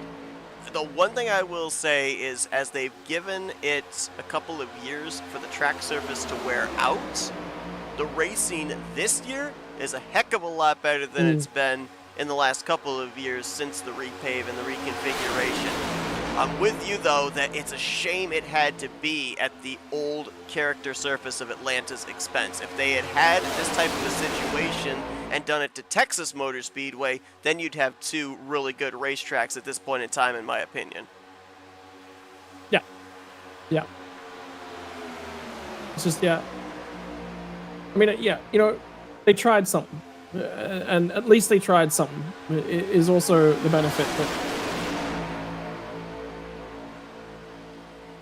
I don't know if we're done with having big ones here. These Toyota drivers, saw them working together back in stage one. Now they're racing each other. Some pretty hard side drafts, some blocking going on here, and a lot of unsteadiness looking up here at the front of the field. You see there, Noah Jackson not even able to keep his right side tires on that upper set of hash marks. Nearly had Trey Whitehead into his left rear quarter panel. Somebody just brushed the wall there off a turn two. These guys are... the aggressive level starting to kick up here as we're nearing 10 laps to go in stage two. What's important about those dash marks and that seam, that black line up there, that sort of denotes the top side of the second groove. You want to sort of be below the dash line. Somebody got real high off a 3. A little bit of a panic from me watching along that as a driver. I think that was Hubka. So, yeah. Yeah, I think you're right. I don't think we're done yet. I'm surprised to see the aggression coming up. So the difficult part when you're a race car driver is you sit down and you go, okay, I need to be calm, I need to be precise, we need to race with discipline. And then you get in the race car and you're in the lead. Or you're up near the front, you're like, man, I could go grab some spots. So you're 11th. And you go, well, if I go and grab 5 more spots, I'm 6th. Man, I'm so tired of riding. Well, if I grab one more spot, I'm 5th. If you get inside the top 5, you're like 2 more spots and I'm on the podium. You know, it gets turned up automatically. So it's the racer mentality. You get that run, you want to take it somewhere. You're getting tired of looking at that back bumper for the last 15, 20 laps. You want a change of scenery, specifically clean racetrack in front of you. Looks like we've settled it down just a little bit. We're still side by side, but looks like we've settled it down a little bit here. We're not quite as aggressive as we were even 2 laps ago. Worthwhile pointing out, Super Speedways requires, it is a different level of driver fatigue. There's very little going on. So your ability to remain focused, your ability to keep an eye on what's going on with the runs, and you gotta remember that we only do this for about an hour and a half at a time. The real professionals are gonna do this for, oh, there it is! No! Matt Metler into the wall. Are they going to save this? We got cars going through the grass. Caution's going to wave. I don't think we had a driver spin, but... oh, now we did. Patrick McQuaid has gone around in the 77. Yeah. That was Matt Metler up and into the wall. They managed to get it pointing in the right direction, but you had a lot of drivers going through the infield grass. I think that's a big reason why the caution flew there. And then Patrick McQuaid, we saw, spun around at the exit of the tri-oval. Don't know if that was from contact with another driver or maybe just the lack of grip down there in the grass. Very bumpy down there and may have unsettled the car to spin him around. Yeah. We'll have to get a replay and have a closer look on that one. But, yeah, there was something going on, and it wasn't at the direct front of that pack. And McQuaid's going to cut the back end of it, but it happens a significantly way further up the pack. So Catalano jumps out. Oh, it's the car from the bottom. Yeah, it's Matt Metler. I think he thought he might have been clear up to the top side. He was not. Mark Gonzalez was definitely there. Oh, and then you see Dalton McKenney slide into the right rear quarter panel of Patrick McQuaid in the grass. But I think the caution was already out at that point.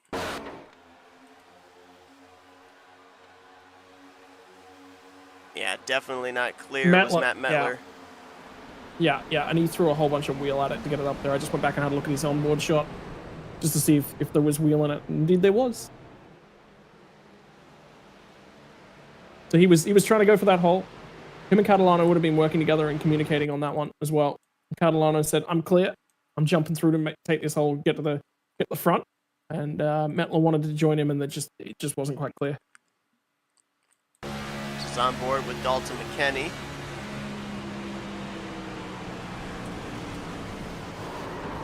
Gets a little tap from behind by Jeffrey Kleinsma. Oh, there that directs him down into the right rear of Patrick McQuaid. And you can hear that sound right there. Reason. We talked last week at Road America about the gravel being brought up onto the racetrack. There was a lot of dirt and grass that was brought up onto the racing surface right there. Yeah. Well, this is also the reason why pit crews is told to stay behind the wall until a couple away. See the grass flying off the back of Dalton McKenney's 46 along the pit road exit.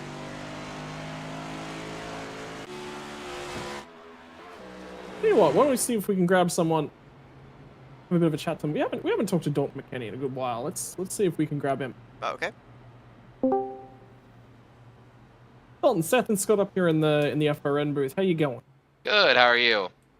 Yeah, not too bad. Not too bad. A little bit of a wild ride there, down and through the grass. And but the big thing that we're noticing from the booth, that aggression level. We saw everyone very, very placid in that first stage. No one really fighting. No one really pushing on. No one really chasing hard for all those positions. Like there was a little bit of aggression, but it was very, very give. Everyone was looking to cut. It looks like that aggression level coming through the second half of this stage has turned up a lot. Yeah, for sure. Everyone, I think, has definitely looked at the lap count and saw that we're getting to the end of stage 2 here. And it just, track position is so important because especially once it gets double file, there's really nowhere to go. It's just kind of a back and forth between the two lines. So, and then you just got to make the right moves.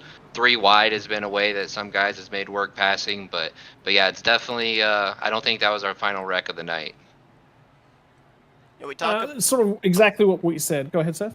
I was going to ask him, we were talking about here tonight, you called this a freebie race, an opportunity for drivers that haven't gone to victory lane that are going to be racing in the playoffs here starting next week at Chicagoland. Dalton, you are one of those drivers. You've been very consistent this season, but you just haven't been able to close out the deal and get that checkered at the end of the race. Is this one you had circled here to go all out and do what it takes, knowing that you're locked into the playoffs, head into the postseason as a race winner in the regular season? Yeah, I mean, this was definitely one that I felt like I had an opportunity at. There's been a couple tracks that I was able to get, I led some laps and was real close, but I'm just not real comfortable in this car. That kind of is an even playing field when you get to a track like this. So yeah, it's definitely a track that me and my teammate, we showed up to, and he's right there on the line, Rylan, on getting into the playoffs. So if I can't win it tonight, I'm hoping I'm pushing him to a win. Well, brother, we're about to get back green flag rolling here. Get the head down. Go have fun. Thanks, guys. Dalton McKenney's put together a stellar season. He's 7th in overall points, 3 top 5s, 9 top 10s on the season. A couple of stage wins as well during the course of the regular season, but still looking for that first checkered flag. Looking to be the 5th driver to get into the playoffs through a race victory, joining the likes of Alan Dobbs, Noah Jackson, Trey Whitehead, and Brandon Cooper. Ryan Catalano ready to get us back under green, and it's going to be a 6-lap shootout to the stage 2 completion. It should be a little bit of fun. Again, you want to see some late race aggression, this is going to be it. Trey Whitehead, big push on Ryan Catalano. And allowed Noah Jackson to drop back into that bottom line from the outside pole. Now look at the run on the outside. Christian Ruse and Peyton Holler, they've got hooked up together really nicely. They're going to try and shove each other to the point. Ruse, if I recall correctly, had a top 5 run at one of our previous super speedways. I want to say it was Talladega, as he'll now jump up Oh, here comes the 3 run. wide here on Trey Whitehead. Is he going to get any help? It looks like Peyton Holland going to stay with his Toyota Camry teammate in Trey Whitehead, and Ruse is going to go to the back. No help for the lone Chevrolet.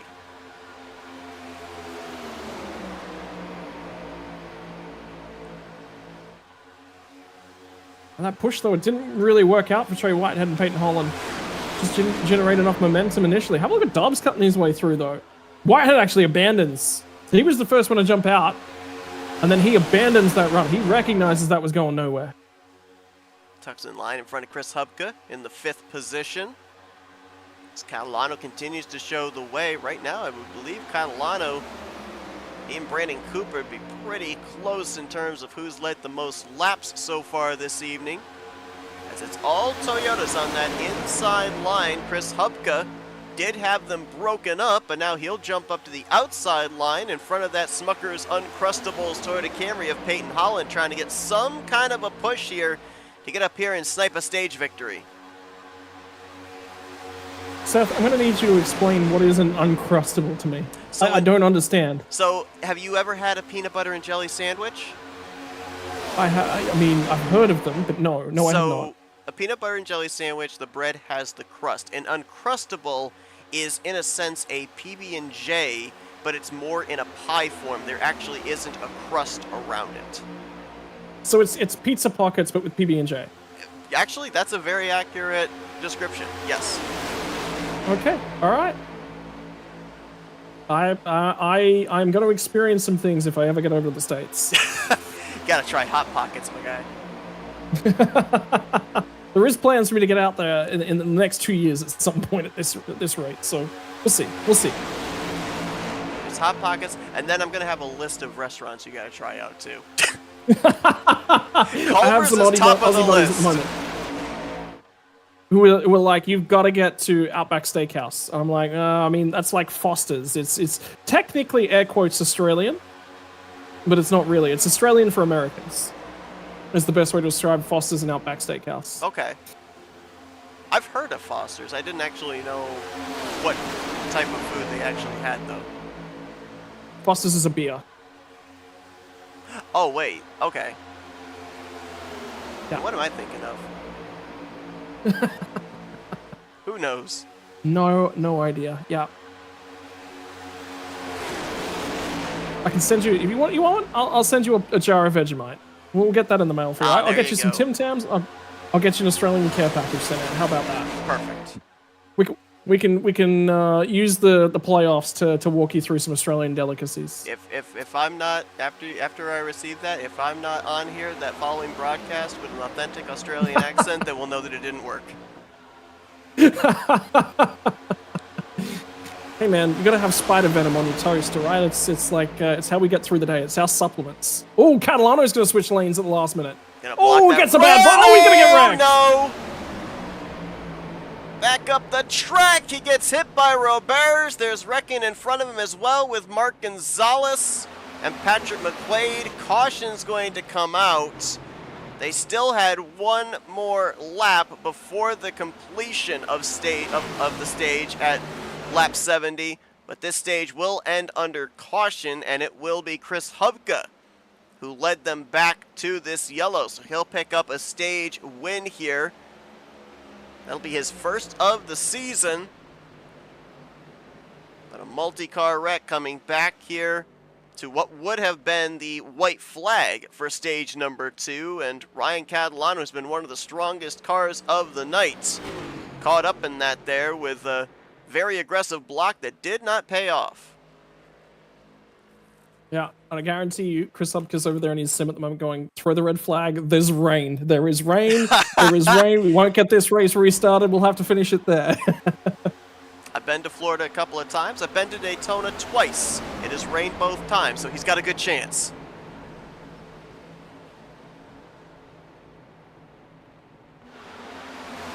Shut it down, we're done. Unfortunately, you I was can't making a use the joke with fact that the track doesn't have lighting. I've had seen a number of races end due to that due to darkness, but I don't think you can. Don't think you can rely on that one. Well, see, the iRacing lighting system as well, it's so dark. If there's actually no lighting source, it's pitch. You cannot see a thing. I've tried to drive around tracks like that. Here we go. So this is the block. Catalano had it comfortably, didn't need to throw the block, I gotta be honest, with that one, and then just slides back up the track. Gonzalez is gonna get a fair chunk of it. McQuaid, I think he's already used his fast repair too, so whatever's bent on that race car, he's just gotta fix. No, he's not used his fast repair. Oh, he's okay. Yep. That one, to be honest, I look at that car from McQuaid's perspective though, and I'm like, you know what? It's not too bad. It's not too bad. Everyone always says, though, it's a fun fact actually talking about lightning storms and delays and those sorts of things. It is actually a bit more of a risk than a lot of people. Everyone always complains, oh, there's lightning in the area, you can't do that. Well, have a look at the racetrack. Lightning always likes to try and strike the tallest object. Oh, yeah. What are light poles? They are tall objects. What's a race car? It's a metal shell. I mean, consider as well, just about every, it doesn't matter what the venue is, whether they've got the fold down seats, whether they've got bleachers, all metal objects in the stands. Wind. And I think one of the bigger issues is the stands moving around a little bit in the breeze, and you know, fans potentially losing their footing, steps and such getting slippery and stuff as well. Also have the consideration that these drivers running around the racetrack, you know, especially at a super speedway, they're in need of the guidance of their spotters. And spotters way up on the top of that skybox there on the front straightaway. Yeah. I mean, this is what the spotters would basically be seeing here. You see just high up they would be, susceptible to lightning strikes as well. Camera crew.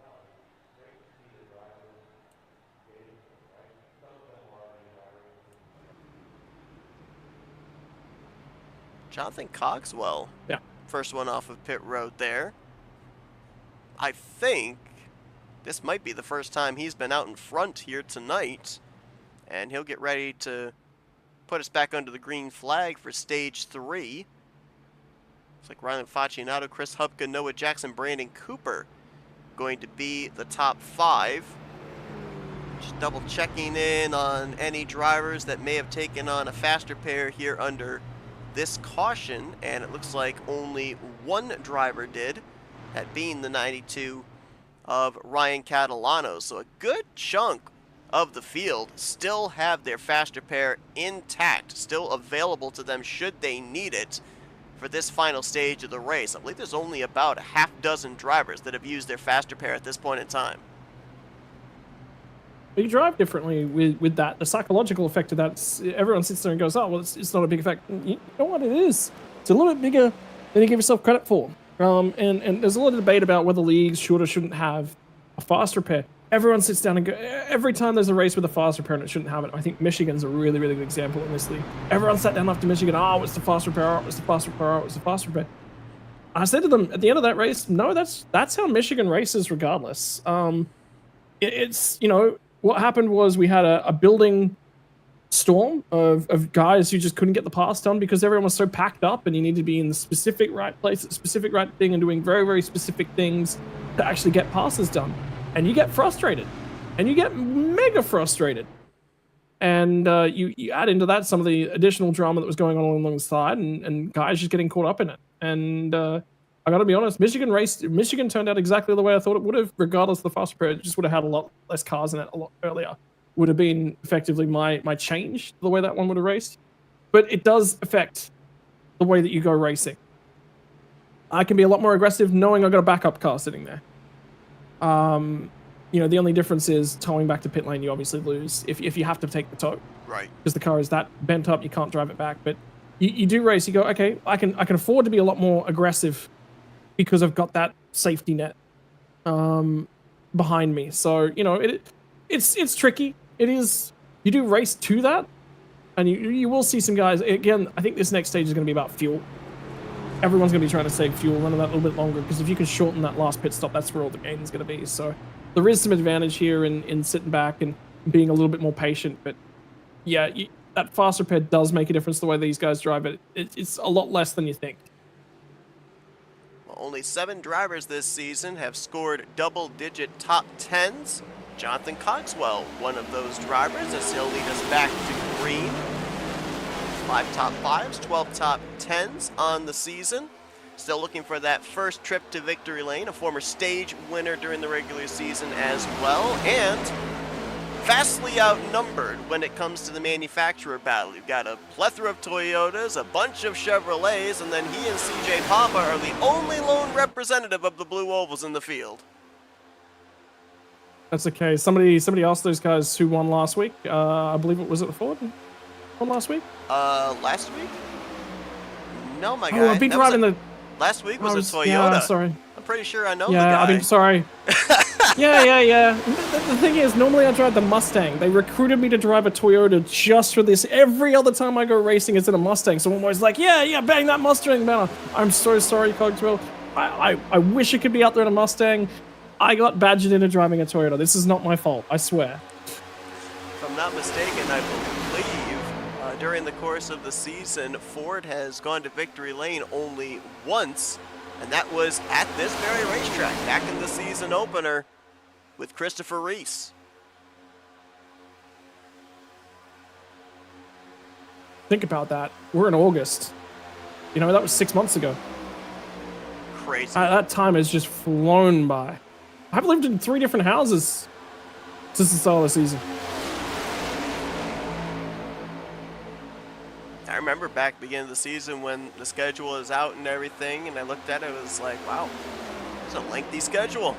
It's going to take a while to get through it. Well, here we are. Going to be 10 races left, playoff races.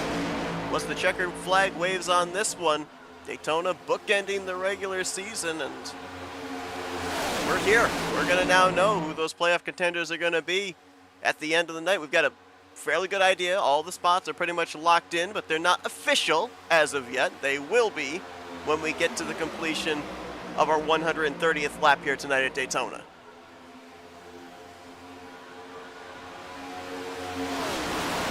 It's interesting to note, you know, we've been through 25 races when we get to the end of the run to the playoffs. You know, so such a big chunk through the series. Running for so long. A lot of different swings, a lot of different winners, the comers and goers. The big thing is the guys up at the front have been consistent and maybe gotten a fraction better from running these cars week in, week out. But I think the big thing is that mid-pack, that group, we started off the season saying, oh, there's probably 2 guys that can win a race. Then that became 5 guys that can win a race. That became 10 guys that can win a race. How cool is that as the season's going on? We've seen guys really grow and grow into themselves. Yeah, to your point, you know, it's been dominating regular season by Alan Dobbs with his 7 victories, but we've had 13 different drivers that have gone to victory lane over the course of the first 25 races. A number of them picking up their first wins of their careers here in the Grind Cup Series as well. Varying tracks where these victories have taken place. Been a lot of parity here in these first 25 and maybe even 26 races, depending on what happens here today. Take a look what we got up here at the front.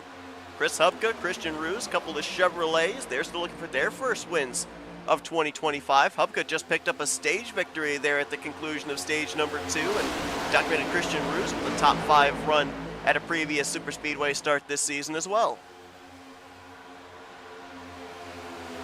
Yeah. You know, going to the end of this one, have a look at the guys that are all of a sudden starting to move around. CJ Papa's back on the lead lap, fresh race car. Matt Metler's up there trying to push him towards the front. So that changes things. It's just stalling out. I just can't find any momentum at the moment. All I need is somebody to pop out of line and give them a little bit of love. I think temperature is going to be a big thing here. I think the reason that you're seeing everybody in this bottom line is they've all got a fuel saving. This reminds me of the start of the Daytona 500 from the real world. Everyone's just single file, running around on that inside line. Why? We got a fuel number to hit.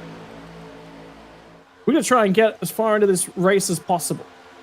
Let all the drama and the emotion, let it all happen, but not yet. You talked about engine temperature, and that was something that I was thinking about in practice that I wanted to ask you. If we go on board here with the 14 of Christian Ruse, is there a visible thing on the digital dash that shows you what that water temperature is, or is it something else outlined from the cockpit of the race car? So there is. Have a look at those two numbers, the 200, 210. Those are very, very important numbers to the drivers. And then the 220 on the bottom right-hand side of things, that's actually, I believe, the transmission temperature as well. So water temperature is the one with the blue number, just a blue writing just above it. It says WT in blue. And then just to the right-hand side of it, OT, which is oil temperature in the yellow. That's the second number. So top row of numbers below the RPM gauge.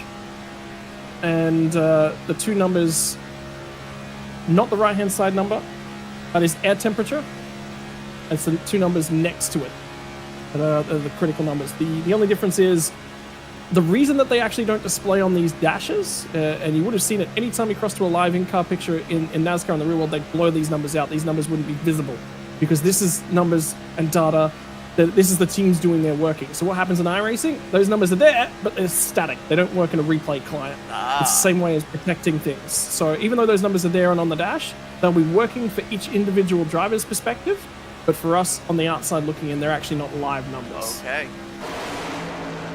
A piece of information I had no idea about. Well, that is like entering the inner sanctum. There's sometimes that you can, if you specifically, so the RPM's important for that to sort of work, because that, you can hear what the car's basically doing. So there's no real reason in trying to hide that. And the gears, if you ever wanted to find out what gear you're in, all you have to do is watch the replay back far enough and you can figure it out. What gear they were actually in. So all that information is sort of figure-outable. They do show. But yeah, because effectively what happens when you get to the higher echelons, if you've got a spotter and you're trying to figure out when the runs are going to come and what's going to happen when cars are going to start to stall out, as Chris Ruse wants to lead, he's going to cover off both lanes and have a look at CJ Papa. That outside lane gains some momentum finally. He's going to come to the point. But and there is a team in here, which is the Whitehead Motorsports outfit. They've got their spot for Chris McGlashan, who's in and working with the team here tonight. And part of the reason that they're doing that, could you imagine if all of a sudden an outside official or outside assistants could sit and read the oil temperature of all the cars? All of a sudden I'd be watching the car up in P2 and go, okay, inside line's about to stall out. They need someone new to lead that lane. He is cooking. He is cooking. Jump to the outside lane. That is huge information. That effectively means out of everyone in this race, one team has that advantage. Nobody else does. Yep. That's why we don't have that. Makes perfect sense there. I mean, how about CJ Papa? You mentioned he was, 5 laps ago? He's trying to make some moves there towards the rear of the field. He and Matt Mettler, they hooked up together. They've made their way to the front. And something that was kind of interesting there, when we saw Christian Ruse move up to the outside line through the tri-oval, was able to clear Chris Hubka back down to the bottom. CJ Papa never got to his bumper, never actually gave him a push. We talk a lot about the bubble push. If you're just able to get up in front of that wall of air of the car behind you, it can propel the car forward. Was that the case there for the 14? Yeah, look, sometimes it can be, but not always. But it's all about, making sure that you're all set up and ready to go. He could have just backed up to the car that was in behind him, got on a huge run, jumped out that lead. Have a look at, is there damage on the front right corner of this car from behind here? That's Matt Mettler, who got hooked off the nose of Trey Whitehead, coming to, I think it was our second caution for cause here tonight.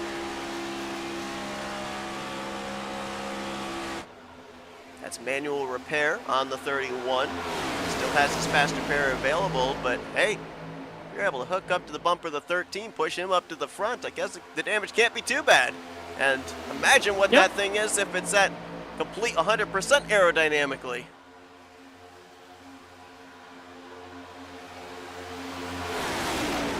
Yeah. That also says that's how much fuel everyone's riding and trying to save. Have a look at the breakup between all the cars at the moment.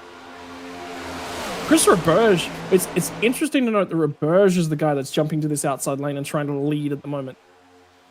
That says that there's not really a whole bunch of fuel because he's been the guy to flip stages and try and do things that shake things up.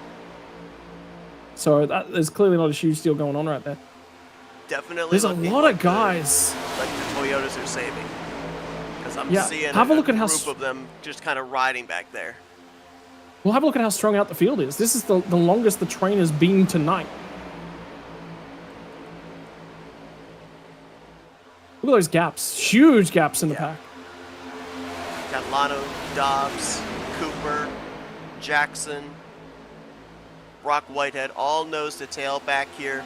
They were up there controlling this race the first 2 stages, but now they're just kind of hanging at the rear of the field here. We ended up seeing during our first and only green flag pit stop cycle, we saw the Chevrolets come down to pit road first, and then the Toyotas followed the following lap.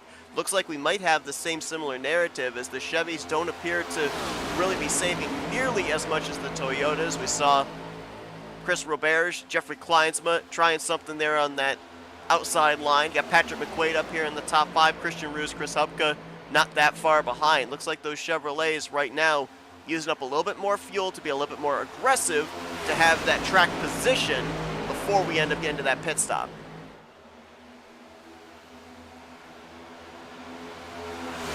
Yeah, track position is definitely relevant, but also making those critical lap numbers is also more relevant. And the final run's about 55 laps, which is critical. We pit at the end of lap 71, which leaves us with 59 laps to the end of the race. From there, a couple laps in a safety car after that as well, pacing around. So let's say you needed maybe 57 laps worth of green flag fuel. I'm giving a good number here. Remember, we went 25 laps or 26 laps, and Chris Roberge went 27 laps. That gets you to 54. So for me, with 3 laps short on gas, which is why everyone's trying to say, have a look at CJ Papa. Yeah. He's out here on his own. He is out here on his own. He's going to break on his own. He'll get run down. Like, you don't make this. But that is how much gas they are all trying to save. I mean, you look from 2nd back to 5th, Mettler back to McQuaid. All these drivers, when they were on pit road last, were on pit road for over a minute and a half each, getting manual repairs done to their race cars. And you can see the gap that CJ Papa was able to build right there, as now it looks like he'll drag the brake, draw back to the nose of Matt Mettler. But does this now, with CJ Papa out in front, obviously at that point in time not saving any fuel, does that put him short of coming to pit road, maybe even with the Chevrolet drivers? Or is he going to be the Pied Piper that's going to, if he's got an alliance with any of the manufacturers, he'll be drawing them to pit road with him when he comes to pit lane? Or is he boxed in now where he's going to have to pit by himself? Well, benefit is, and this is conversations that are normally going on in the spotters tower, but this is conversations everyone can hear right now because it's on an in-race driver chat. CJ Papa just said, I got 9 laps of fuel. The reason he was talking about that, Matt Mettler, who sits second in queue, was talking to him about, what have you got? What do you need to do? How do we make this work? And it's, again, making those alliances outside of the team. So Mettler's in racing with the Hubka Motorsports crew, but there was a lot of communication about, I got 9 laps. Papa said, I bet your fuel's much better. And Mettler just said, yeah, look, it is, but we're going to work together here. So a little bit of communication there, making things work. But the big thing is how strung out that field is. Let's talk about lap time set. This is huge. Fastest lap time today, 45.888 from Pat McQuaid. That is a lap where he would have been racing up. So when we were talking about the slingshot effect, he would have had a slingshot effect in that lap. Would have fallen a little bit of the way back, maybe got to push back up to the lead pack. Basically had draft, a huge deal of draft, huge deal of room to go with it, and probably a push to set that lap time. We just pulled around about 2 seconds slower than that lap time. That is how much gas everyone is trying to save. And you can just hear nearly the identical tone of lap the times engine here on board with Matt Mettler. You can hear him letting off, trying to save that little bit of fuel. Right there, you see he's at on the dash at 6. Right there, there was the lift. picks the throttle back up, back into the yellow there, but we will continually see as he lets off the throttle, trying to save us a little bit more fuel. It goes down to 5. Pack is split. There's a big split in the pack, and it's, I want to say Matt Davies is the leader of the second group. Yes. Again, this second group, they're not pushing. They're not interested. Now they recognize that the pack is split and they've got to do some work. So now, this is where the race actually starts. Because there is a separation right now of about 1.8 seconds. They're going to make up about 0.8 of a second to get back into that draft. As soon as they close that margin, they are good. If they fail to get organized to do so, and the thing is, in this second pack, it is Matt Davies, it is Trey Whitehead, it is Ryan Facinato. 3 drivers, 3 separate teams, and Whitehead is going to try and take them around the outside and push them back up. This is critical to their race scenario. So this is their second pack.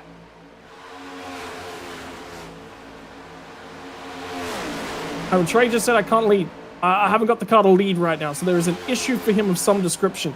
He recognized that they needed a different car to lead this second pack. It could not be him.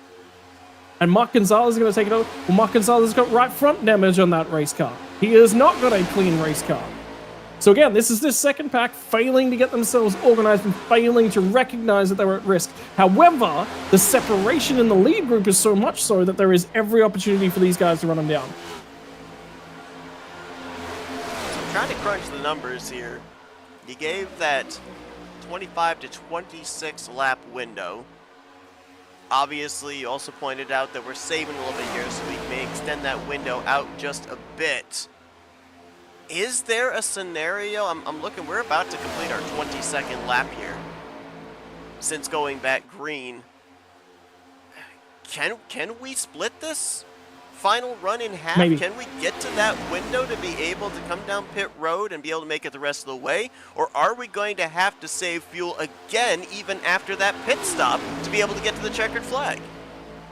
Well, you're going to have to save fuel after the only way that you make it is if you save fuel. So the problem is, when everyone's in that, you sort of see this as cycling. It's a really, really good comparison across to cycling. No one wants to lead. You lead, you burn an energy in cycling. You burn in the energy in cycling, you are not going to have anything when it comes crunch time at the back end of that race. And this second pack keeps cycling cars. They are not making time. They are losing times there. No one in the second pack wants to lead. Nope. Catalano no one said no. Dobbs says no. Matt Davies is going to lead them. These guys are all trying to make it on fuel. Now, an extra pit stop, remember, is about 3/4 of a lap. So you can stay ahead. That is how much time you've got to lose. But right now, they are losing more time than they will gain. They've got to figure it out. And CJ Papa will come to the pits. The furthest he can go is the end of lap 98. So that lead group is coming at the end of 98, and they are just going to go. And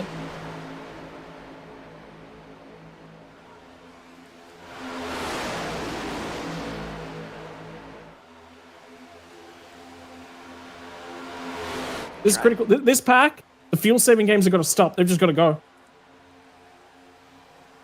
And you've got a total of 8 of them in this group right now. To your point, about 2 laps away from when we'll probably see all of them come to pit road. So now, this is the money stop as well, right? We ended up seeing some pretty good execution, some good traffic control, with 2 big packs coming to pit lane during that first cycle of pit stops back in stage 1. We did see a couple of slip-ups, though, with some contact between Trey Whitehead and Alan Dobbs. You have to avoid all of that. You talked about Rylan Facinato overshooting his pit stall. You have to avoid that. Everything has to be picture perfect on entry, on pit road, and on exit here to keep yourself in the conversation for this win. This is the proverbial money stop for a number of these drivers. This is, okay, 1 lap of gas. 1 lap of gas for this lead pack. 1 lap.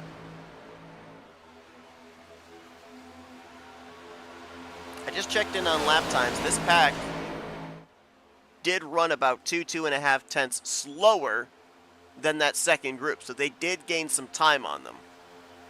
Yeah, because they've recognized, but they're that far back. Basically, now you're just going to break them. The lead group ran 48-second lap time. Second group sort of figured it out. They've got to push. Somebody's got to push. The other thing is you get deep enough into a run, you haven't got enough time to make that extra lap back in terms of fuel. So now you got to turn the wick up. Here they all come. Here comes this lead group. This pit stop is going to be immaculate for this group. I think they did a great job.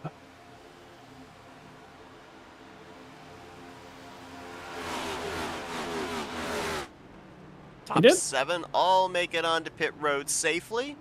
Now it's a matter of getting that thing woed down to the pit road speed of 55 miles per hour. Looks like for the most part, everybody just going to go with fuel, no tires. Dalton McKinney going to be leading that second group now. So we've had that lead exchange for the second pack numerous times. Looks like a Chevrolet going to be the Pied Piper of this group. And now the question is for these guys, they were saving a lot more. They lost touch with that lead pack. How far are they going to be from having to come to pit road? Well, see, the big thing is when you've got a group like this that are all trying to make it on fuel, the problem for these guys is that you burn cars. You burn cars trying to make it on gas and running the speed. So there might be a group of 8 cars, 9 cars in this group. 3 of them might make it on fuel. Because the reason for that is everybody that's trying to make it on fuel has to burn up another couple cars to get there. And the problem is once you burn one car out and they have to pit, then another car gets burned out because they can no longer make the fuel number that they're trying to get to. Then another car can't make it. You know, basically as you keep losing these cars, they all can't make it. But the pace is the big thing. The pace is the critical factor. It's Chris Hupkin, the 5, leaving pit road.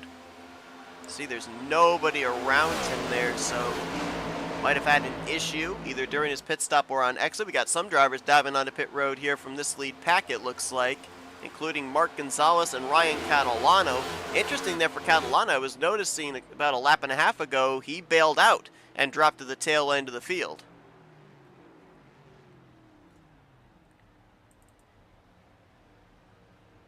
How critical is this? Have a look at them all starting to split.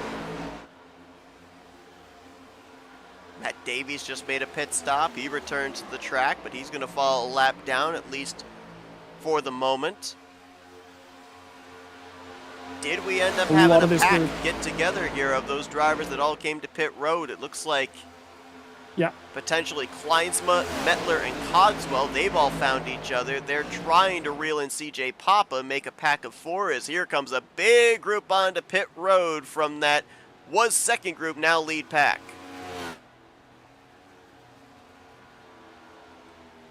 Look at them all. They all came to pit road. Nobody able to go any further. And the big thing about this one is this trailing group, no one can make it home. The distance to get home from here, 29 laps. 29 laps. No one's going to make that on fuel. There is a small, tiny splash, which means this is go as hard as you can for the whole field. Nothing else matters. You just got to rip and tear.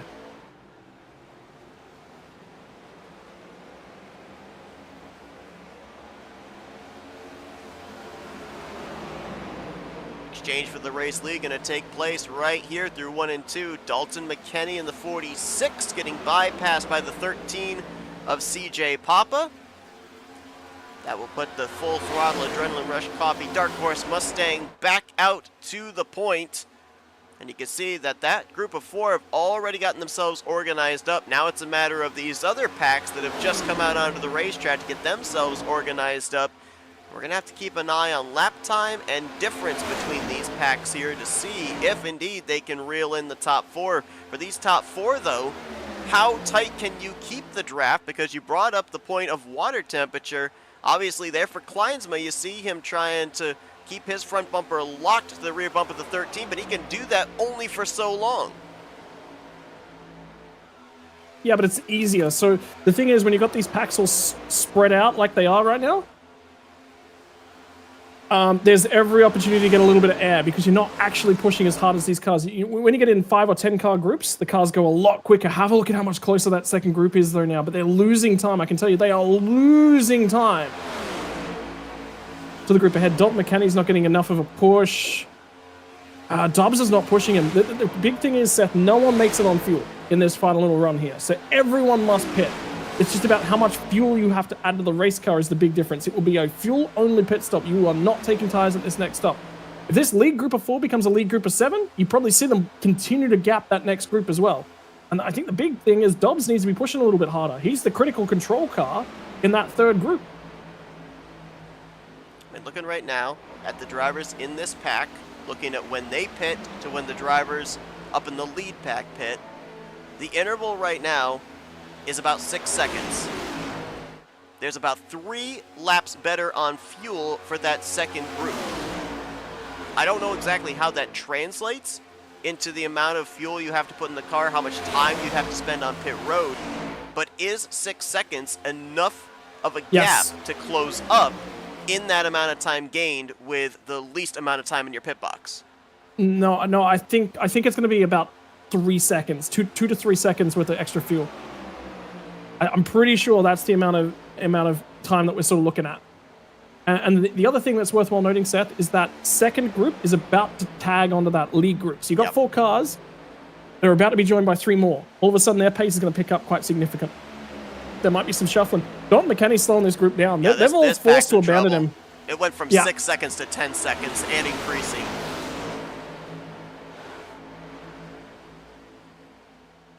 They lost 3 seconds on that lap alone. 10 seconds, you will not make that up. So without a caution at the moment, I got a leader coming from that group of 7 cars. That's the thing, right? 26 laps to go. Well, make it 25 now. If you're this pack, that's the last thing you want to do when you're coming through the tribals. Look up there at the flag stand and see a caution. Everything is going exactly the way you want it.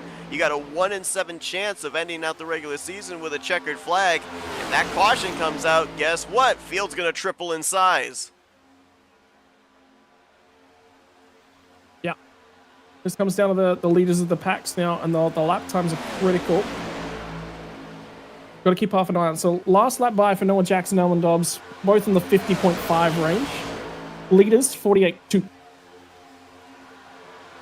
So there is, I'm pretty sure there should be no fuel saving going on. This should just be full burn. I mean, in the case of Dalton McKenny, we saw how he really held up this second pack. Is there a scenario where, you know, somebody might, let's see Dobbs jumping up there to the outside to follow the back. Is there a scenario here where some of these guys are thinking that there's no way that we're within the range to be able to gain the time necessary on a shorter pit stop, and they're willing to gamble here to see if they can save enough to make it the rest of the way, even if they maybe run out of fuel on the final lap, final half lap? Well, the thing is, the pace on that lead group is so significant compared to all these guys that are trying to save. You got to remember, we got 23 laps to go here. The next time past the stripe. Well, they're 1.5 seconds. So 23 times 1.5, that's 30 to 35 seconds that they will make up. Remember how I said our pit stop window is about 40 seconds or so to make that extra stop. But if the pace keeps dropping off, and it will, and we're about to get another lap, nobody wants to push in this second pack. Everyone is trying to make it. Nobody can make it. You cannot. No one has made it more than 28 laps today on green flag running. I see a stint of 30 laps, but that included caution laps. They cannot make it. They just dropped 3 seconds. That is a minute. When you multiply that by 20, that's a minute. That is the loss is too much. Jackson following back. Now they got Dalton McKenny back out in front there. He was leading the second pack before the pit stops. He was leading the second pack after the pit stops and kind of woed everybody up, which is why they're so far back. And we got Matt Mettler a little squirrely there. Last thing you want to do if you're up in the top 7 is make a mistake here. Is it safe to assume that this pack of 7, when they make that final pit stop, they're all coming down together, or would there be a benefit of some drivers maybe splitting off from this group? Maybe have a pack of 4, have a pack of 3. Is there anything in a 1 lap difference?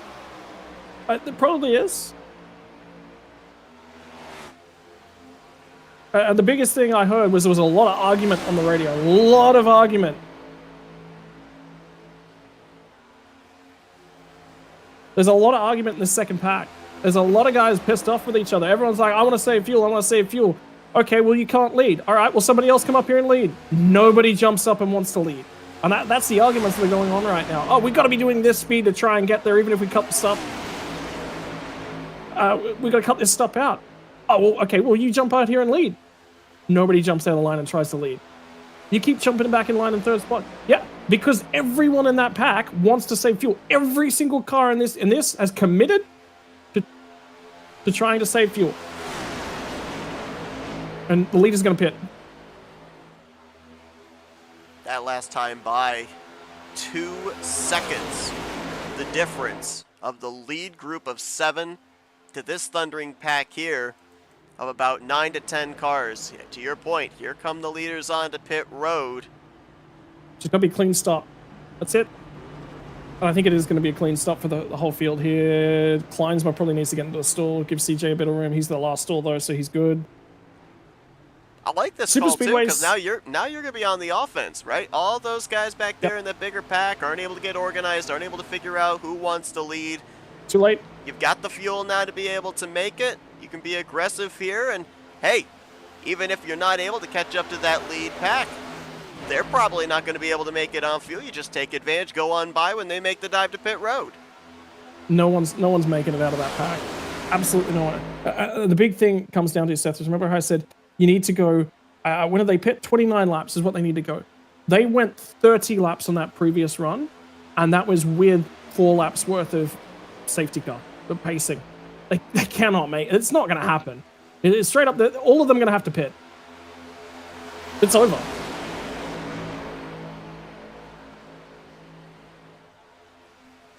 I mean, looking right now, that pack currently led by Jonathan Cogswell. They got to get themselves organized back up here, but it was, what, about 10 seconds from the front pack of 7 to the second group. It's about that right now from the pack of 11 back to this pack that's trying to organize themselves back up. So it's the same scenario. The only difference is this group has the security of knowing that they can make it to the checkered flag, and now as they look to get that pack of 4 caught up here to this pack of 3 being led by Matt Metler, how long, if you are this group, do you ride? Do you stay in this single file formation? It doesn't matter. So you want now, once you know that you're not winning the race, now you got to save as much. You don't want to lead out of this pack. The reason why you want to spend as little time on pit road. But I know that when I'm coming up to my lap where I'm pitting, I go out and I overtake everyone. And the reason for that is I want the track position coming into pit lane, and then I have the shortest stop out of everyone. I jump out, have a look at this group. They're starting to go, all right, we got to go. It's too late, boys. It's too late. You missed your window. And I'm looking at this interval. It's closing up between this group and that group that's already come to pit It road. lost 2 seconds. If you're that second pack, do you want to catch this group, or do you maybe want to have a little bit of a cushion between you and them? Because you get up here, you start racing with them, they're going to race you aggressively, knowing you can make it on fuel. That caution that you don't want to come out, the chances potentially increase that you could be that caution. Yeah. Do you maybe just want to give these guys a little bit of breathing space here? Well, well, the thing is, you guys are racing. So first and foremost, you're going to keep racing. Why? Because track position in that pack that you're in really matters. Right? It does matter. Because if we get a caution here, you know, you're going to have the track position. You just want the track position at this point in time. You don't want to give it up. So you guys are already ripping and tearing around. They took another 2 seconds out of them on that lap. Actually, they took 3.5 seconds out of the tail end of that group. No one in that lead group is packing. You're going to catch them here next lap, no matter what. You just breeze around them on the high side. And then if they want to save fuel, they're going to try and run with you guys. And if they try and run with you guys, they have to burn more fuel to stay with you guys. They're not going to be able to maintain. Matt Metler is currently leading that group. Those 7 were able to all hook up together again. To your point, they are turning 1.3 to a second and a half faster laps than a bigger group of cars up ahead of them. They can see that pack. As Matt Metler makes his way up a turn 2, you're going to see what he sees. There is the tail end of that pack right there with Trey Whitehead and Brandon Cooper. About maybe half a straightaway here, and they are continuing to close. To your point, we'll have to see when they catch up to this group. Jump up there to that high side, swing around all these drivers that are still trying to save. You are full throttle, pedal down to the floor. You're already behind them, good on fuel. If you can get in front of them and be good on fuel, that's checkmate. Yeah, it's done. They took a second out of them on that lap, so at least the margin, you know, they're not ripping as much time back out of them.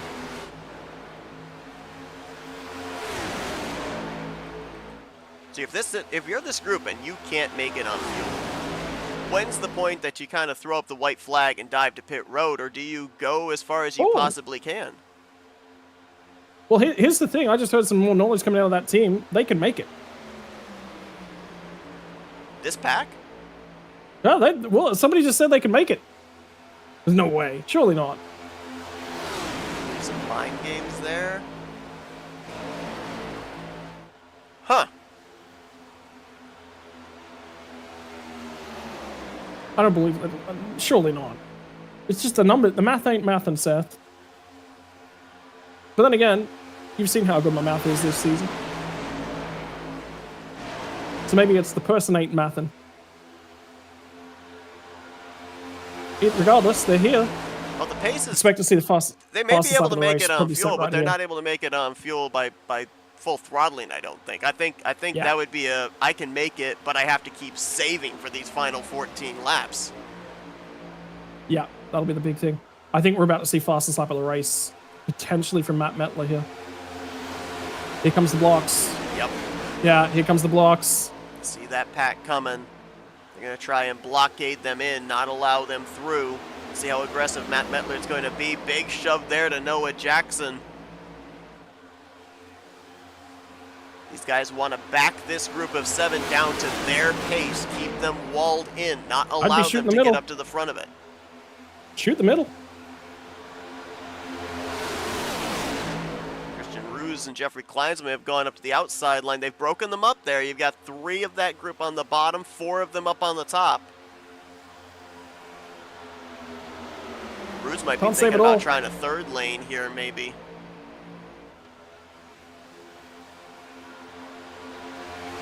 I mean, there are guys in here that are going to run out. They cannot make it.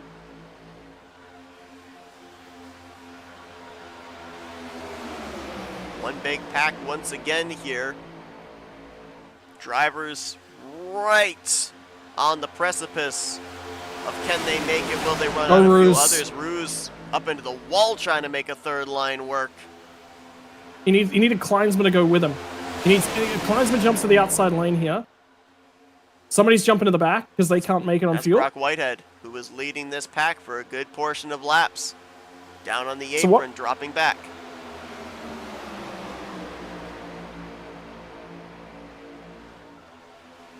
Rodriguez jumps in there. He can't make it.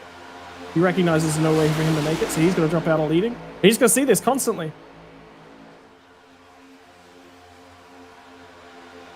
And for the case there of Matt Mettler and company, I would say get to the inside here, ride behind all these drivers. You know eventually the 19 is probably going to jump up to the outside and drop back. 25 will do the same. 92, wait until it's your turn to be at the front of the field. They keep abandoning that outside lane. But what's happening is you're getting this group of drivers who are good on fuel building up in that outside lane. They've got to go. They're just going to go. If Kleinsman jumps to the outside and has Papa and Ruse go with him, they'll run him up.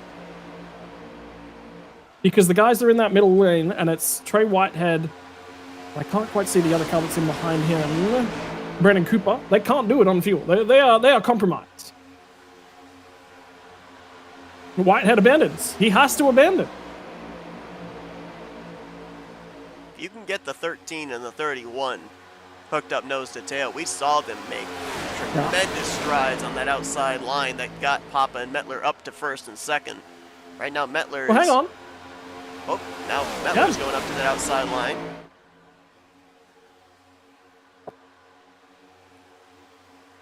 Trey Whitehead in behind him.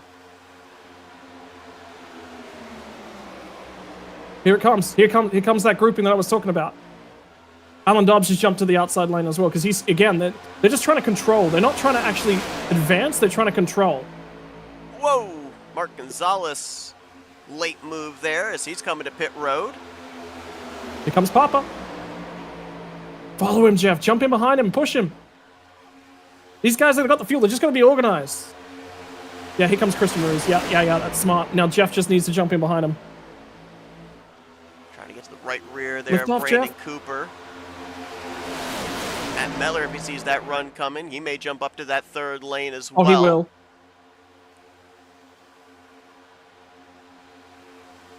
Look at If I'm in Mettler. Jeff Kleinsman's shoes, I Mettler jump in behind Christian Ruse. shoved Mettler's Alan got the front. Dobbs. Yeah. Dobbs may have been trying to save fuel, and Mettler didn't allow him. He says, "You're going to block me? Okay, I'm going to push you out into the clean air and then go around you that way."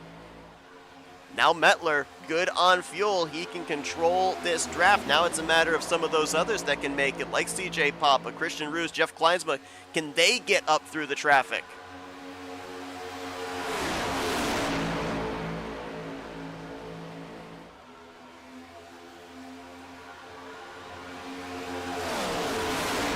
Peyton Holland staying with Matt Mettler. They're opening a bit of a gap back there to Rylan Faccianato. We know the 31's not saving, but with the 19 right on his back bumper, obviously Peyton Holland's not saving either at this point. Yeah.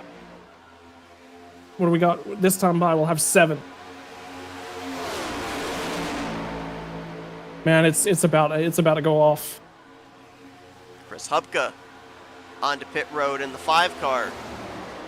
He's been out there by his lonesome for a good portion of this run, so he may have not been able to make it on fuel.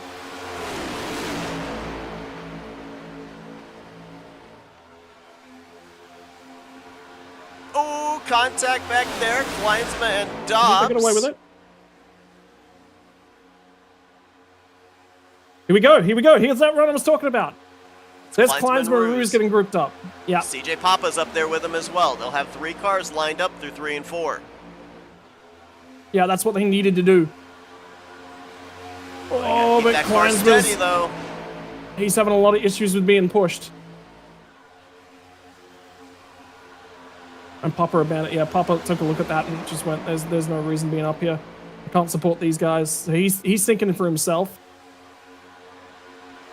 Dalton McKenny what I'm seeing went to the front with a push from Trey Whitehead. Maybe they're back in a position where they're good on fuel. Maybe, I'm not sure.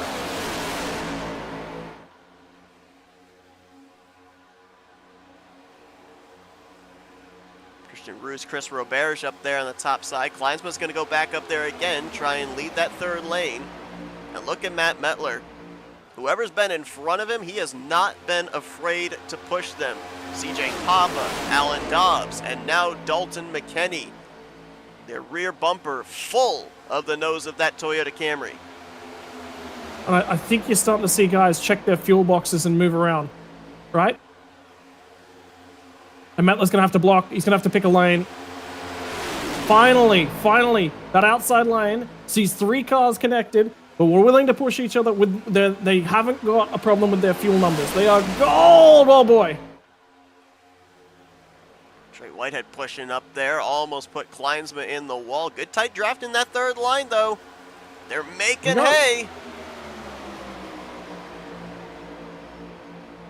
Roberge up into the wall. Papa has to dive low on him. 3 wide for third. And now you're going to see this race accelerate. I can't tell. I think he's clear for second. Now you'll see the pace of this race come up, and that's not what the guys that are looking to fuel save need. They need it to slow down. If they're going to make it on fuel, they need the pace to stay relatively slow. But these guys are all gold on fuel, so they're just going to push because they're trying to win the race. Took a while, but 6 of the 7 drivers in that pack that were good to make it, they are now at the front of the field. Your 3 on the bottom, and your top 3 on that middle line. Mark Gonzalez is going to jump out of the way.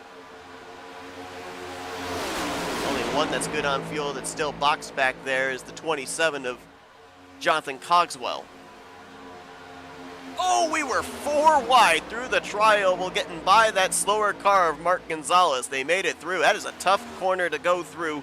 3 wide, let alone 4. Nice job. Yeah, great job by the field. And Chris Hubker will be the next one who will experience that treatment.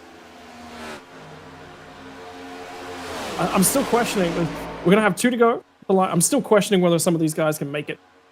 If they can make it, they cannot make it and lead, I would say. Which then that makes an issue if you're going to try and form a lane to try and get to the front, right? Because nobody's going to want to be that lead car. Well, the fact that Alan Dobbs is jumping out of line says that he's probably good on fuel. But the separation is just what worries me.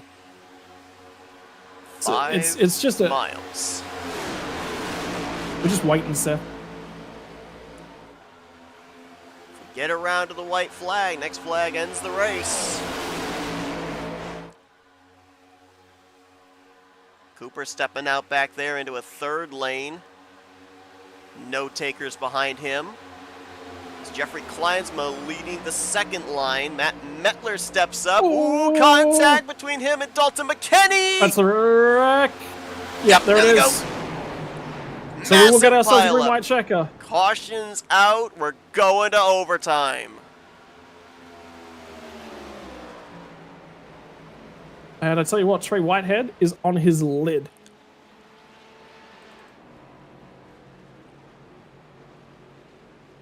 And he's going to have to call a tow. Our winner from a couple of weeks ago at Nashville Super Speedway. Massive pile up there in turn 4. They were just a few hundred feet away from Christian Roos getting the white flag, but we are going to rack them up for another 5 miles here in overtime, green, white, checkered. And it's looking like at least 2, potentially 3 of the drivers that were going to be able to absolutely make it on fuel were caught up in this big wreck. Smoke billowing from underneath the 77 of Patrick McQuaid.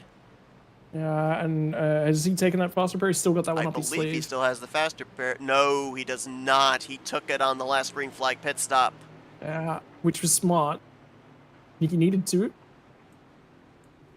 They done, unfortunately for him. Let's take a look at what happened. Matt Mettler, I think he saw that run coming in the outside line. Maybe a little indecision there as he thought, let's try tucking back in.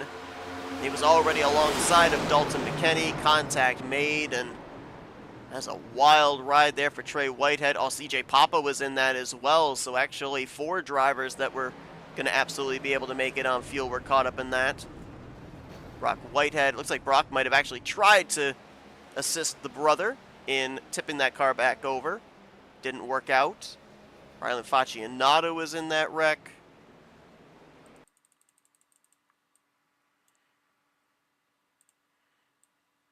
And if you're a driver that couldn't make it on fuel, and even maybe if you were caught up in this wreck and still have a faster pair, this was a caution you wanted to see, right? Because you had every possibility of, if not running out of fuel on the final lap, certainly not being able to probably make a charge for the win. Now this puts you back maybe in the conversation with 2 more laps still to run. Well, interestingly, 3 drivers stayed out. And I wonder whether Christian Roos, CJ Papa, and Chris Roberge actually filled their cars. CJ Papa had a really short pit stop. Remember, he led the bulk of the running, so I think he is compromised. So if we get a second green white checker, I think he'll be done in terms of fuel. I think Christian Roos and Chris Roberge can probably make 2.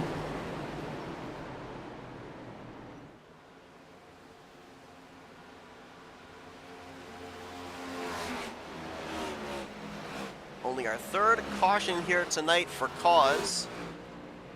Our second big one, if you will, here this evening, and it occurs coming around to receive the white flag just before the flagman was able to wave it, though. The caution flies. That sets us up for overtime here, green, white, checkered. We do have a maximum of 3 green, white checkers that we're able to use, to your point. Maybe enough fuel for 1 green, white, checkered, but for these drivers that elected to stay out, big question mark if we end up having to have a second overtime or a third. And CJ Papa was involved in that wreck as well. He got some damage from it and still elects to stay out, which is interesting. Well, I mean, he's doing what he can for his situation. He's out here for a race win. He's already used his fast repair, so the amount of time he would spend on pit road for a manual repair would put him back deep in the field.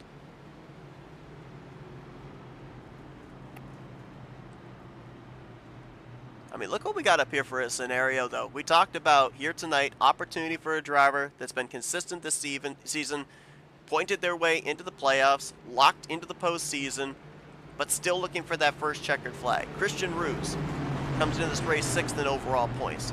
Chris Roberge, we know he's not afraid to gamble. He's right down there on the cut line. Right now would be in the 14th seed with the playoffs starting next week. Dalton McKinney, saw him come down pit road, but he led that second group for a good portion of that green flag run. He's on the outside of row number 2.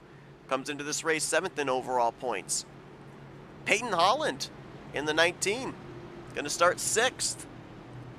He's 10th in the overall standings coming in tonight. A lot of drivers with an opportunity here tonight. It's not going to make a whole lot of difference. You'll get a little bit of extra bonus points for the playoffs. But in terms of confidence, in terms of momentum, heading into the first playoff race next week in Joliet could be huge if you're able to close it out here tonight in the regular season finale in P1.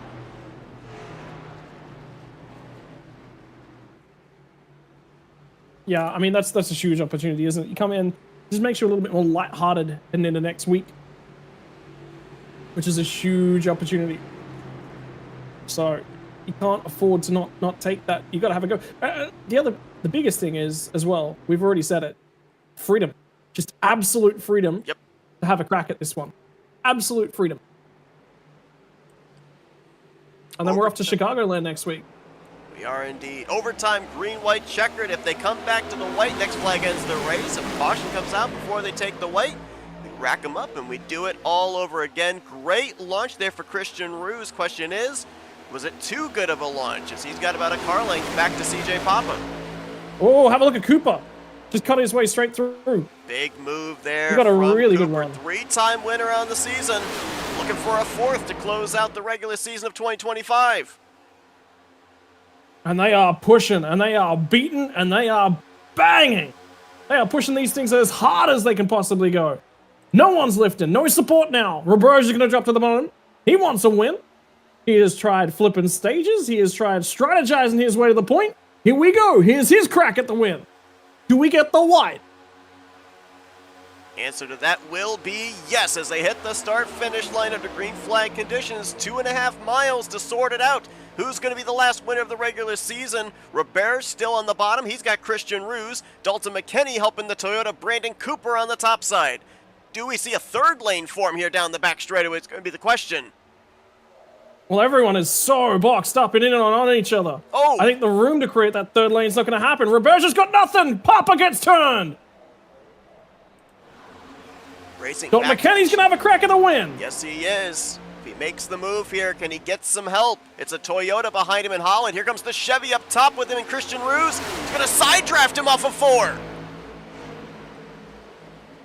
Does Holland go to the bottom? He does. Roberge is going to get there for support. This is going to be But it's going to be close. Dalton McKinney. How about that? First Ruse win got of the second. season, a big way for Dalton McKinney. The side draft off of 4. The aid of his fellow Chevrolet Christian Ruse. And Dalton McKinney will be going into the playoffs for the 2025 season of the Grind Cup Series as a race winner.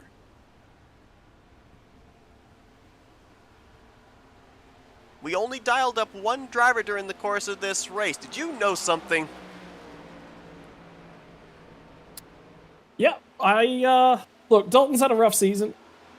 He's aggressive, but that's what it takes to win at the super speedways. That was not intentional. He was having an interesting night. It was worthwhile talking to him. I think he also won that one without the safety net of a super fast repair as well. Critical. Yes, he did. I mean, that car looks relatively clean. I don't think we called Dalton's name in any of the wrecks here tonight. Nope. Well, he cut the infield That's true. and avoided that one. Little extracurricular landscaping. Gotta test it. How much grip is there down on the grass? Good. Same as the last time I drove through the grass.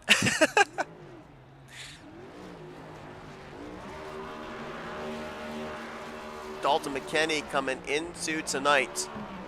3 top 5s, 9 top 10s, was 7th in overall points. And this is going to leapfrog him a little bit in terms of his seeding in the playoffs as well. I believe that he would have been somewhere around the 7th or 8th seed going into the playoffs. This is going to leapfrog him up at least 2, maybe 3 spots, as he'll carry some extra bonus points with this race victory into that first round of the postseason as well. It will be interesting to ask him, too, was he good to make it on fuel? Because that caution potentially could have saved him. He was able to come down, was able to top off with what he needed, was the highest starter of the drivers that pitted in 4th place. Would it have been a different story had we had run this thing under green in regulation?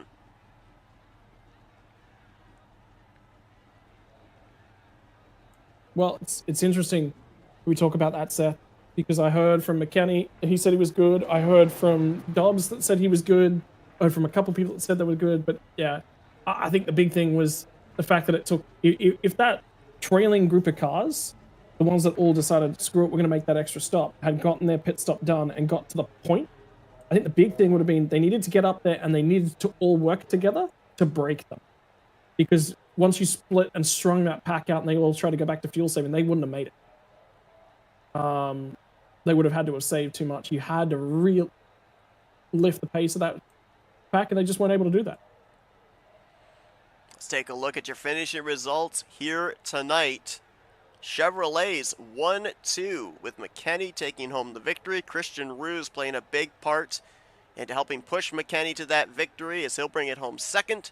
Brandon Cooper will be the highest of the Toyotas as he'll complete the podium. We'll be talking with those 3 in just a few moments. Chris Roberge, not sure what exactly happened with him on the back straightaway. We saw him kind of bail down to the apron, but he will still bring it home in 4th, and Peyton Holland is going to finish in 5th. Matthew Rodriguez 6th, Alan Dobbs 7th, 8th for Ryan Catalano, Noah Jackson in 9th.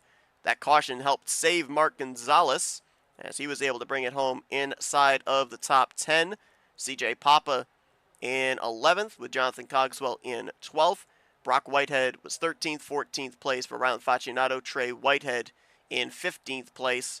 I believe from CJ Papa, potentially from Mark Gonzalez on down. Those were the drivers caught up in that wreck on the back straightaway.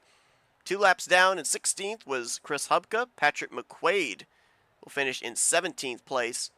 Matt Mettler was 18th, 19th for Jeffrey Kleinsma, and completing the rest of the field, Matt Davies. But regardless of where you finished in this one, if you were in the playoffs grid coming into tonight, you leave still in the playoffs grid. Some of the positioning may change a little bit from the green flag to the checkered flag, but the 17 drivers that were locked into playoff contention coming into tonight now wait to see what the points reset will look like and what their positioning will be in preparation for Chicagoland next week, where I don't want to say the real work begins because they've had 26 grueling races that they've had to go through, but now the championship's on the line. You've carved the path to be in the conversation for the championship. Now every move you make, every position you gain, every point that you give away or take is going to be crucial into whether or not through these rounds you're still going to be in the hunt. Yeah, so now it's just keep your eyes on next week's going to be a really, really interesting one. I was just taking a look at the schedule. Chicagoland is probably the biggest of that first segment of the playoffs.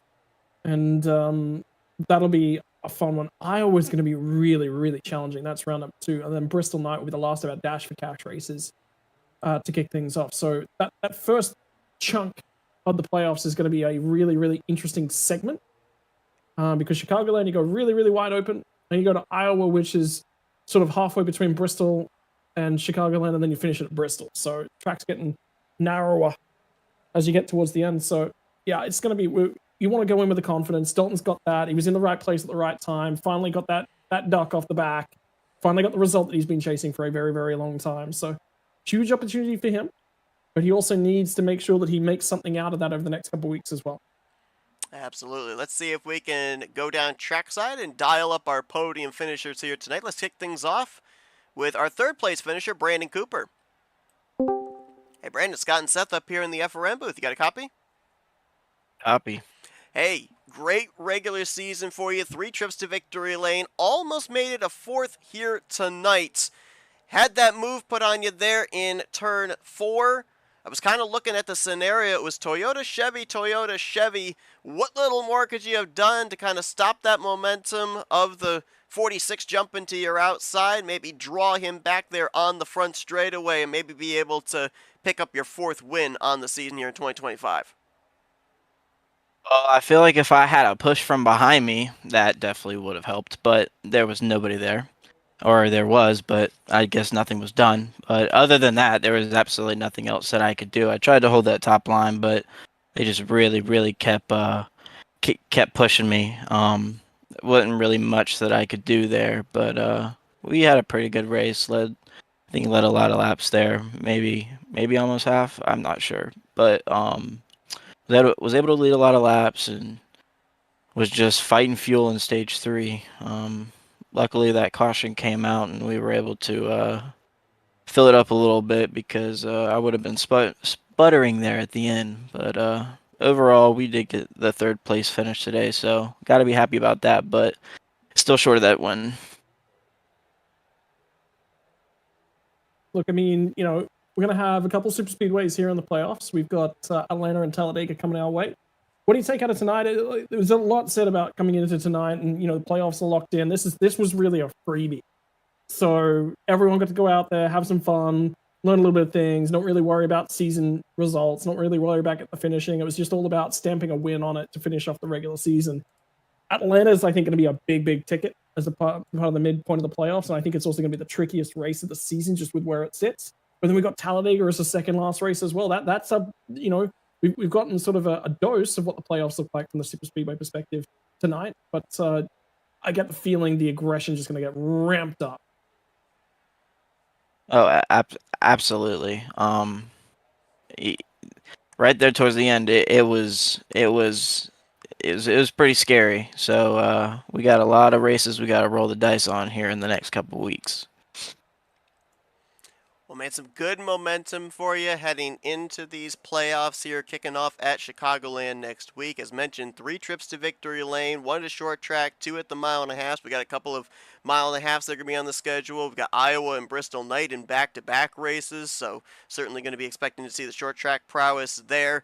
Some opportunities for you to be able to make a deep run here in the postseason, and as Scott pointed out, some good momentum here tonight as well with bringing it home on the podium at a wildcard super speedway. So congratulations on the great run tonight. We wish you luck in the playoffs going forward next week. Before we let you go, Brandon, the floor is yours for thank you, sponsors, and shoutouts. I'd like to thank the boys at Whitehead Racing. They're awesome guys. They're really fun to run with and race with every single week. Thank you, Hubka, for putting on the league and ready to get to the playoffs here, man. Let's do it. Brandon Cooper, 3rd place here tonight. Solid podium to close out the regular season for 2025 of the Grind Cup Series.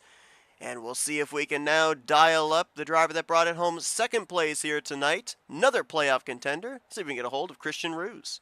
Hey, Christian, Scott and Seth up here in the FRM booth. You got a copy?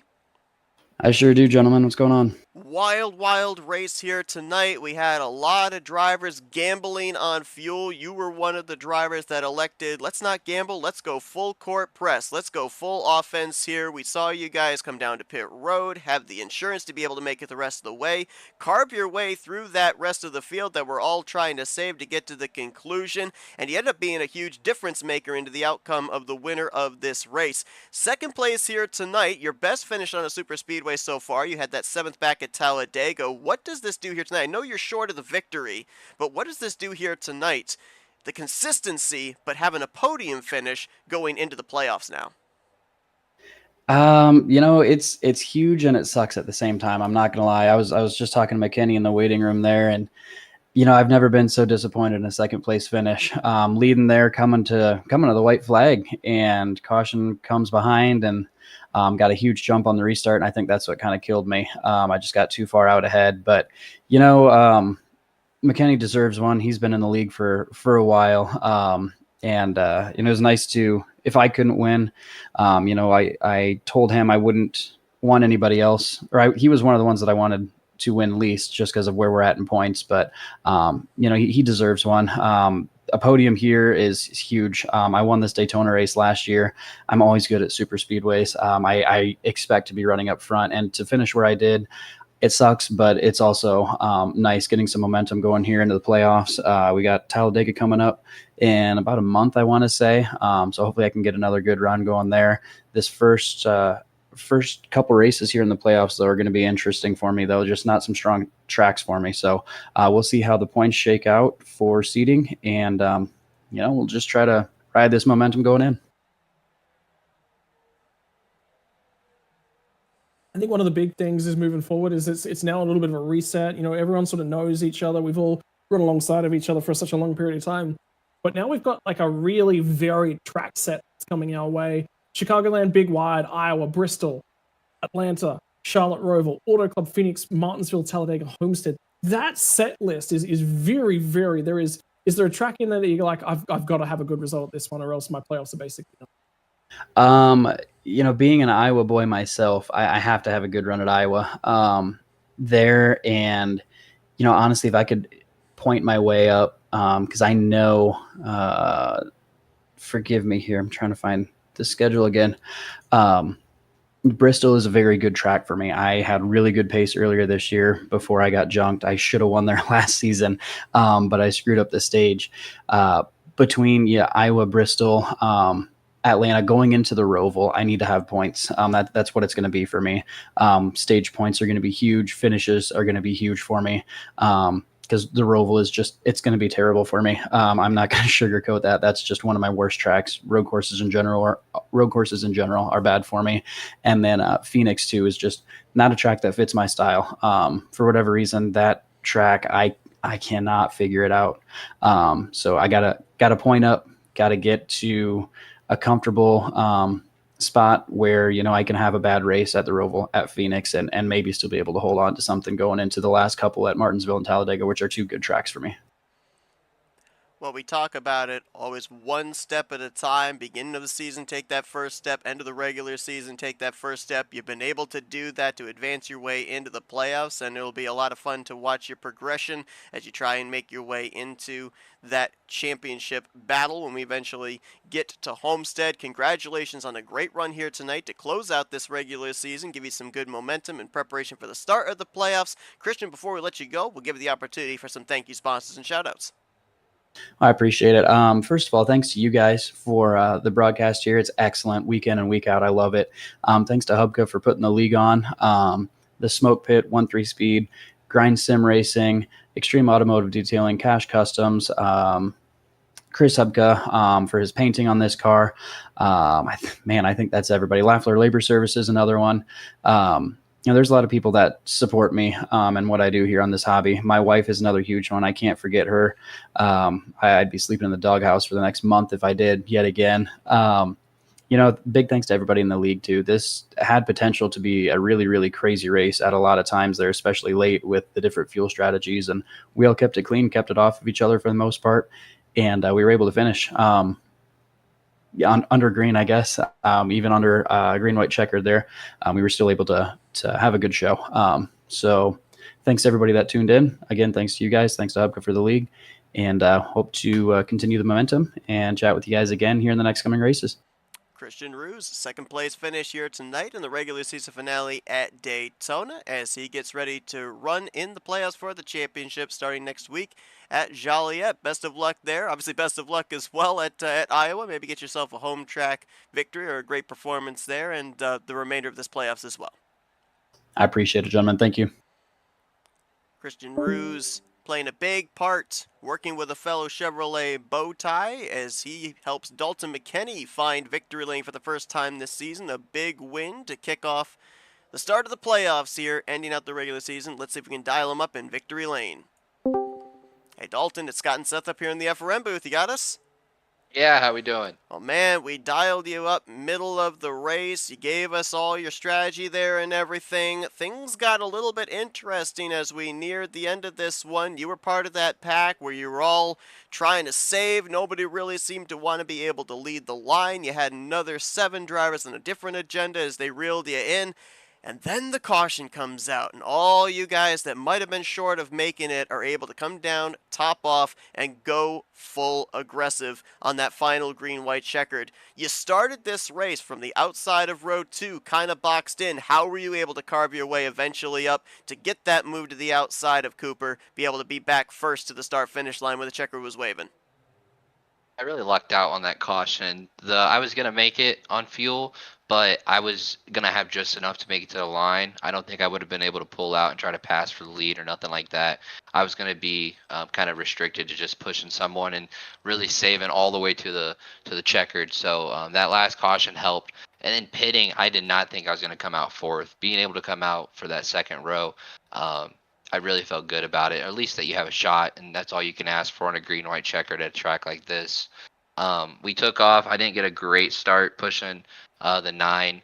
The 54 got up in front of us, and I was just, at that point, just pushing my line as best as I could, hoping that a spot would kind of clear up. The 9 dipped low, and then once I was able to get Cooper out, I knew that with these side drafts on these cars, if I could just get to a corner, I'd have an opportunity to beat him to the line with the right push or something. And I tried low. He blocked me to the yellow line, but then I was able to get a run through 3 and 4, get to his right rear, and then that push by Christian was what I really needed coming back to the line. That kind of sealed it off for me. It's tough, it's tricky, it's technical, but we talked about this being a freebie race all night tonight because, well, realistically, everyone was locked in. Did you treat it as such? And does that mindset adjust as we head into the playoffs? Yeah, I've been pretty good on points. Thankfully, I was able to make enough races, run consistent, and I was pretty well, like you said, locked in without needing a win. So yeah, I was just coming in having fun.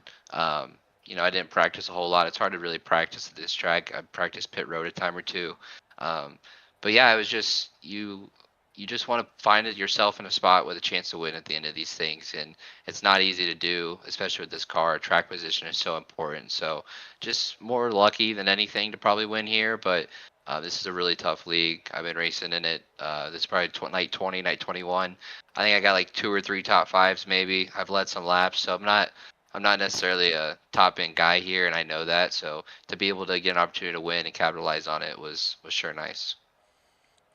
Well, Dalton, congratulations on your first victory of 2025. You'll be heading into the postseason as a race winner. Some important points as well going to be coming your way because of this victory when those point stands are reformatted. Be interesting to see where it seeds you. But congratulations on the victory tonight. We'll let you get back to your celebrating here in just a moment. But before we do, we'll give you the opportunity for some victory lane. Thank you, sponsors and shoutouts. Yeah, I gotta thank my girlfriend Caitlin for letting me do this. I race in another league, so 2 nights a week. Always appreciate that. She's the birdie blooms on my car. Big shout out to Johnny Williams. I drive for him in this league, and to finally get him to victory lane is sure cool. He was watching, so shout out to him. He does a lot of paints. Always has me looking sharp in anything I roll out on, so always appreciate him for that. My teammate Rylan, he was looking good. He had some bad luck there towards the end. Hopefully he pointed his way through. It's going to be tight, but I think there's a chance for him. And thank you to everyone puts the league on, and you guys for this broadcast. I'm excited to go back and give it a listen and see if there's anything I can learn for next time. Well, Johnny was definitely very excited. We had him in our YouTube chat. Very excited to see this 46 parked in victory lane. Dalton, congratulations on a solid regular season, capping it off with an exclamation point here tonight, the victory at Daytona. And best of luck now as you go to work to try and run for this championship here in the Grind Cup Series, kicking off next week at Chicagoland. Yes, sir. Thank you, fellas. Dalton McKenney going to become, I believe, the 13th different winner on the season, adds his name to a long list of drivers that have won at varying racetracks. And it's interesting, Scott, because you brought up the fact that we've got those 2 unique super speedways that are going to be in the playoffs. Atlanta in the first race of the second round, Talladega positioned as the final elimination race in the third and final round, setting the table for our final 4 at Homestead. I'm kind of looking here through the stats. I was looking through the statistics as far as super speedways of our top 3 finishers here tonight. More consistency maybe out of Dalton McKenney. He had a 6th place performance when we were here at Daytona back in the early 2025 in February. He had a 10th place follow-up finish at Talladega. But I look at Christian Roos and I look at Brandon Cooper. There was a finish inside the top 10, but a finish outside the top 20 for Christian Roos. There wasn't even a top 15 for Brandon Cooper. His best finish in the past 2 super speedway races was 17th. With that being said, is it going to be difficult to find maybe a favorite of a playoff contender when we get to those wild card races like Atlanta and Talladega, especially with the fact that here tonight it was documented there weren't really a lot of cautions. There were a couple of big wrecks, which is normal for a super speedway, but there really weren't a lot of cautions for cause because everybody knew that for the most part they knew what they were racing for. Now when we get to the playoffs, the aggression level is certainly going to kick up. Yeah, look, I mean, it's definitely going to kick up a few notches for sure, but there's going to, because the big thing is we're going to get to those races and there's going to be a couple guys at those points who are just like, I have to win this race. I don't really have any other opportunities. So the racing style we're going to see at those points is going to be extremely different than what we saw here tonight. Tonight was free kick and, everything else that goes along with that. But, tight racing. We're already in some chats and seeing some things about a couple of little disagreements. That's racing too. The big thing is when you take a look at everything that's going on through this season, there are moments. I think the biggest thing is you've got to put yourself in each individual driver's shoes and take a look at a lot of different perspectives. There are drivers who are leading, who are on the fuel burn strategy here tonight. To be perfectly honest, sometimes you got to bite down on the ego just a little bit. I think those 7 drivers who caught the field with that fuel strategy that they were on, they had to stick together and they split up. If those 7 drivers stay together and try and pick off the outside lane and run up into that third groove, all of them go together to the wall, they run around the front, they get to the point, and all of a sudden they start breaking the pace wide open. That pack, the only reason that pack was as big as it was because the pace stayed low. The only reason the pace stayed low was because drivers blocked it, checked momentum, tried to cover it off, and everyone went, I'm more important, I'm more important, I'm more important. The ego I saw tonight was ridiculous. You see it in that second group who are all trying to fuel save. I want to fuel save. Okay, well then you can't lead. Well, everyone in that pack was going, I want to fuel save, I want to fuel save, I want to fuel save. No one wanted to lead, and the pack suffered for it. So that's ego. That right there is everyone going, you can't do that as a field. If you want to win, somebody's got to sacrifice themselves, somebody's got to stand up. And super speedway racing, it challenges those because there is so much less on individual driver decision and on how you race the race and on how you race the scenario. And what I saw tonight was instead of there being a field of 20 drivers that normally come to a super speedway, you break down into 3 packs, I saw 20 drivers racing individually for 20 drivers. And that was a unique super speedway experience. I wish we get more like them. It was really unique. I've not seen one like that in a good long while. No, I agree with you. It's been a while since I've seen something like that as well. As we look ahead here, we'll be talking obviously a lot more about this when we eventually get to Chicagoland next week to kick the playoffs off. But as I observe this first round, you got Chicagoland, you've got a short track in Iowa, and they don't call it the last great Coliseum for nothing. The concrete half mile of Bristol Motor Speedway going to be the first elimination race.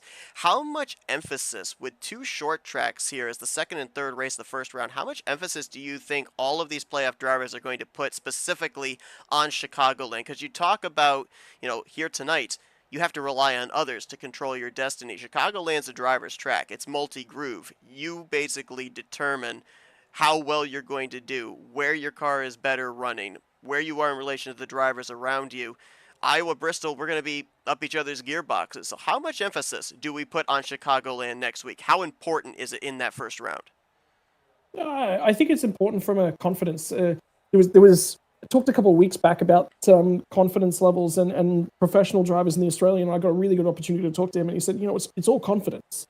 So Chicago being the opening round of the playoffs is confidence. It's more than what you're saying it is. It's not just, okay, put your head down, race Chicagoland, get out there and step on the front foot, and it's the biggest and widest track. It's also confidence. If you come away from Chicago with a top 5, all of a sudden you're ahead of a whole bunch of other guys that are sitting there scratching their head. They walk into Iowa going, I got to drive the wheels off this thing. Do you remember the last time we went to Iowa? There was cars all over. It was a scramble fest at the back end of the race because we had a whole bunch of cautions back to back to back. I don't want to be going into Iowa with that as my situation. I don't want to be going into Bristol the following week going, man, I've just had 2 bad weeks. I need a shot of confidence. You don't go to Bristol and seek confidence. Bristol is one of those racetracks you come into with confidence and go, sweet, we perform on exactly what we've done in the last couple of weeks. If it goes bad, we got good results to fall back on. That structure of the playoffs is really, really key. That's going to be a unique one, I think. Certainly is. We can't wait to see how it all culminates. The regular season is in the books. With the conclusion of tonight's race at Daytona, a new chapter opens as we now venture into the postseason, the playoffs here in 2025 for the Esports Oval League Grind Cup Series. 17 drivers will begin that journey starting next week at Chicagoland. We hope you will join us next Wednesday night at 9 p.m. Eastern Standard Time as we'll get ready to go green and begin that run towards the championship. For Scott Rankin, for myself, Seth Cole, thank you all for joining us here tonight from Daytona International Speedway. Congratulations to Dalton McKinney on his first win of the season. We'll see you guys next Wednesday night for the playoffs to begin here in the Grind Cup Series, as you've been watching another broadcast courtesy of FRN, the Flatout Racing Network. This broadcast is the copyrighted work of Flatout Racing Network and may not be rebroadcast, retranslated, or used in any form without the express written consent of Flatout Racing Network and iRacing.com Motorsports Simulations. Flatout Racing Network would like to thank you for your support, and we hope you enjoyed tonight's broadcast.